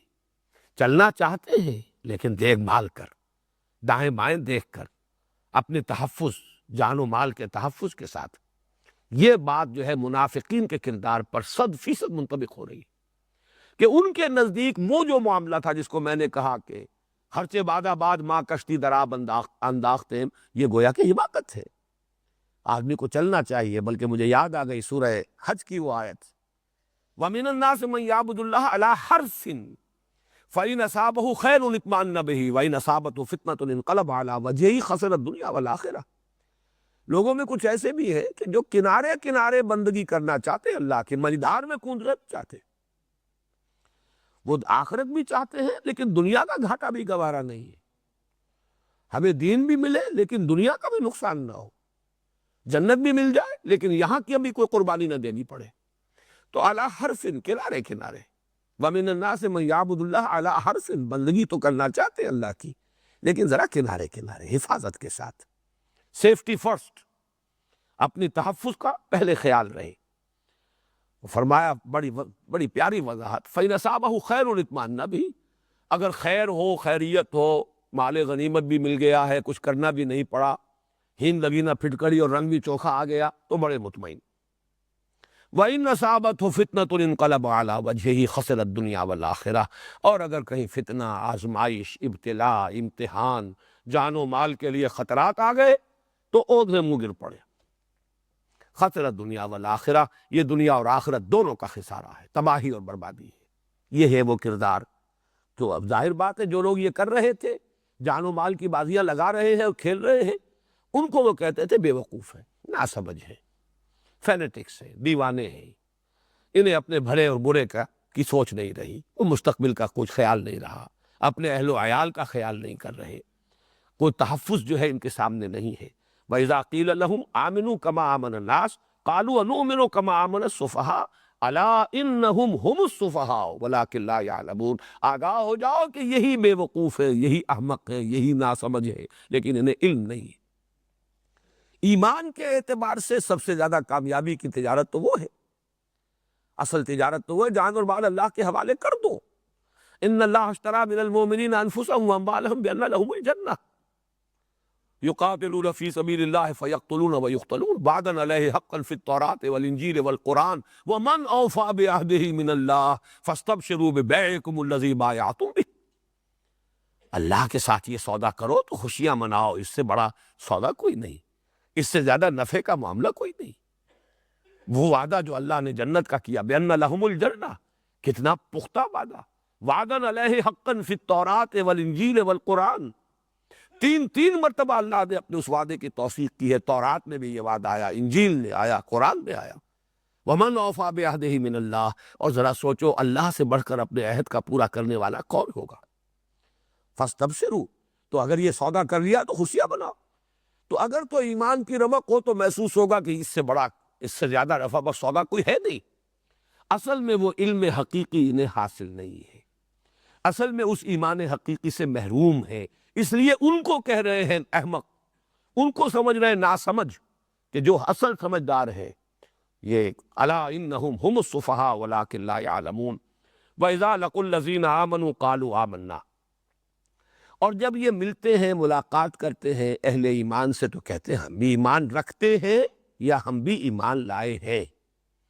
یہ دونوں ترجمے میں کس اعتبار سے کر رہا ہوں؟ اگر وہ یہود کو کے اوپر منطبق کریں گے تو ہم بھی ایمان رکھتے ہیں، آخر اللہ کو مانتے ہیں، آخرت کو مانتے ہیں، رسولوں کو مانتے ہیں، ابراہیم کو مانتے ہیں، موسیٰ کو مانتے ہیں، تورات ہے ہمارے پاس اس کو مانتے ہیں، ہم بھی مومن ہیں۔ یا یہ کہ پھر وہ دعویٰ کرتے ہیں منافقین کہ ہم بھی ایمان لے آئے ہیں، ہم بھی محمد کو مانتے ہیں صلی اللہ علیہ وسلم، ایمان لے آئے ہیں۔ لیکن یہ کہ جب وہ اپنے شیاطین کے پاس، یہ شیطان کے لفظ کی تھوڑی سی وضاحت میں کر دوں، اس میں اختلاف ہے۔ ایک رائے تو یہ ہے، اور امام راغب نے تو اسی کو اولیت دی ہے، ترجیح دی ہے، کہ اس میں نون جو ہے وہ اصلی ہے شطنا۔ شطنا کے معنی ہے تباعدہ، دور ہو جانا، یعنی دوری سرکشی کے اعتبار سے بھی، دوری معصیت کے اعتبار سے بھی، اللہ سے دور ہو جانا، ہدایت سے دور ہو جانا۔ تو اب شیطان وہ ہے کہ جو بہت دور ہو گیا ہدایت سے، اللہ سے بہت دور۔ اور ایک یہ ہے کہ یہ شاطا یشیتوں سے فعلان کے وزن پر مبالغے کا صیغہ ہے۔ شاطا یشیتوں کے معنی ہوتے ہیں احترق غضبا و حسدا، کوئی شخص غصے اور حسد کے اندر جل جائے، جل بھول کر کباب ہو جانا جس کو کہتے ہیں، وہ ہے شاطا یشیت۔ اور اس سے پھر فعلان کے وزن پر شیطان،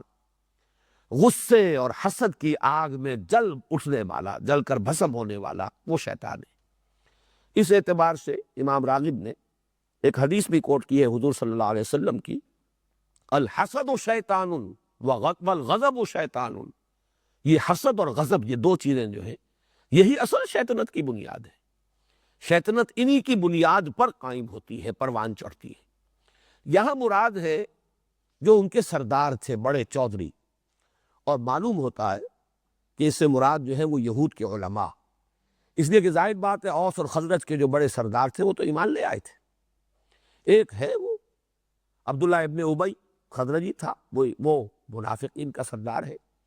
تو یہ بھی دونوں کے اندر یہ آئے گا کہ ان میں سے جو اہل کتاب ایسے تھے جو کہتے تھے کہ ہم بھی ایمان لائے ہیں، بھائی ہم بھی مومن ہیں، ہم بھی مانتے ہیں توحید کو، آخرت کو، لیکن جا کر پھر اپنے لوگوں کو مطمئن کرنا پڑتا تھا، گھبرائیں نہیں،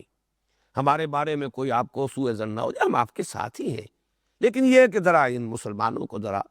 تھوڑا سا ان کے ساتھ استہزاء کر رہے ہیں، مذاق اڑا رہے ہیں۔ اسی طرح وہ جو منافق تھے، منافق تو ہے ہی وہ کہ جو دو طرف رہنا چاہتا ہے، لا الہ الا ولا الہ الا، یکسو تو ہونا چاہتا ہی نہیں۔ وہ اہل ایمان کے ساتھ ہو جائے تو اس کا مطلب ہے تعلق توڑنا پڑے گا انہیں کفار کے ساتھ، اور وہ توڑنے کے لیے تیار نہیں۔ اگر وہ کفار کے ساتھ ہو جائیں تو تعلق ٹوٹتا ہے اہل ایمان سے۔ وہ ان کا روش یہ تھی کہ تیل دیکھو، تیل کی دھار دیکھو، دیکھو اونٹ کس کروٹ بیٹھتا ہے۔ تو دونوں سے، جس کو انگریزی میں کہتے ہیں don't put all your eggs in one basket, کہ اگر کہیں وہ اس باسکٹ جو ہے وہ کہیں گر گئی تو سارے کے سارے انڈے جو ہیں ختم ہو جائیں گے، تو کچھ تقسیم کر کے رکھو، کچھ نہ کچھ گڈ آفیسز اپنے مینٹین کرو، اہل ایمان کے ساتھ بھی اور ان کفار کے ساتھ بھی۔ ویسے یہ کہ سورہ مجادلہ میں تو اس کا نقشہ کھینچا گیا ہے کہ الم تر الی الذین تولوا قوما غضب اللہ علیہم ما هم منکم ولا منہم یحلفون علی الکذب وهم یعلمون۔ یہ جھوٹا حلف لے رہے ہیں، جھوٹ بول رہے ہیں، یہ نہ ان میں سے ہے نہ تم میں سے ہے مسلمانوں۔ اگرچہ انہوں نے ان کے ساتھ گٹھ جوڑ کیا ہے، انہیں بھی اپنی وفاداریوں کا یقین دلایا ہے، وہ سردار جو ہے کفر کے یا وہ علماء یہود کے، ان کو بھی جا کر اپنی وفاداری کا یقین دلاتے، حقیقت میں یہ ان کے بھی نہیں ہیں، نہ یہ ان کے ہیں نہ تمہارے ہیں۔ لا الہ الا ولا الہ الا، مذبذبین بین ذالک، یہ سورہ نساء میں ہے۔ اور سورہ مجادلہ کی آیت الم تر الی الذین تولوا قوما غضب اللہ علیہم ما هم منکم ولا منہم یحلفون علی الکذب وهم یعلمون۔ تو یہ آیت بھی دونوں پر منطبق ہوتی ہے۔ اذا لقوا الذین آمنوا قالوا آمنا وَإِذَا خَلَوْا إِلَىٰ شَيَاطِينِهِمْ قَالُوا إِنَّا مَعَكُمْ إِنَّمَا نَحْنُ مُسْتَهْزِئُونَ اللَّهُ يَسْتَهْزِئُ بِهِمْ وَيَمُدُّهُمْ فِي طُغْيَانِهِمْ يَعْمَهُونَ۔ اصل میں تو اللہ ان کا مذاق اڑا رہا ہے، تماشا بن رہے ہیں۔ اب دیکھیے حقیقت بھی ان نگاہ جو ہے وہ دیکھ رہی ہے کہ یہ کس طرح اپنے جال میں خود پھنستے چلے جا رہے ہیں، اپنی عاقبت کو کس طرح تباہ کر رہے ہیں۔ اللہ کی آنکھ تو ہے جو حقائق کو دیکھ رہی ہے۔ واللہ، اب ظاہر بات ہے یہ اس معنی میں اس لفظ کا اطلاق اللہ کی ذات پر کچھ مناسب نہیں ہے کہ اللہ مذاق اڑاتا ہے، لیکن تعبیر ہے، اس کی تعبیر کے لیے انداز اختیار کیا گیا۔ وَيَمُدُّهُمْ فِي طُغْيَانِهِمْ يَعْمَهُونَ۔ اب وہ کیا ہے استہزاء؟ جو اللہ کی طرف سے ہو رہا ہے کہ رسی دراز کر رہا ہے، استدراج جسے کہتے ہیں، انہیں ڈھیل دے رہا ہے اور یہ اندھے بہرے ہو کر اس میں بڑھتے چلے جا رہے ہیں اپنی سرکشی میں۔ اس آیت کے بارے میں بھی ابھی مزید کچھ عرض کروں گا انشاءاللہ کل، اور باقی جو ہے آج کا جو میرا نصاب تھا اس میں سے ایک آیت تو مکمل رہ گئی، اور یہ بھی جو 8ویں آیت تھی اس کا بھی ایک حصہ رہ گیا ہے۔ انشاءاللہ کل مجھے امید ہے کافی کہ اس رکوع کی تکمیل ہم کل کر لیں گے۔ بارک اللہ لی و لکم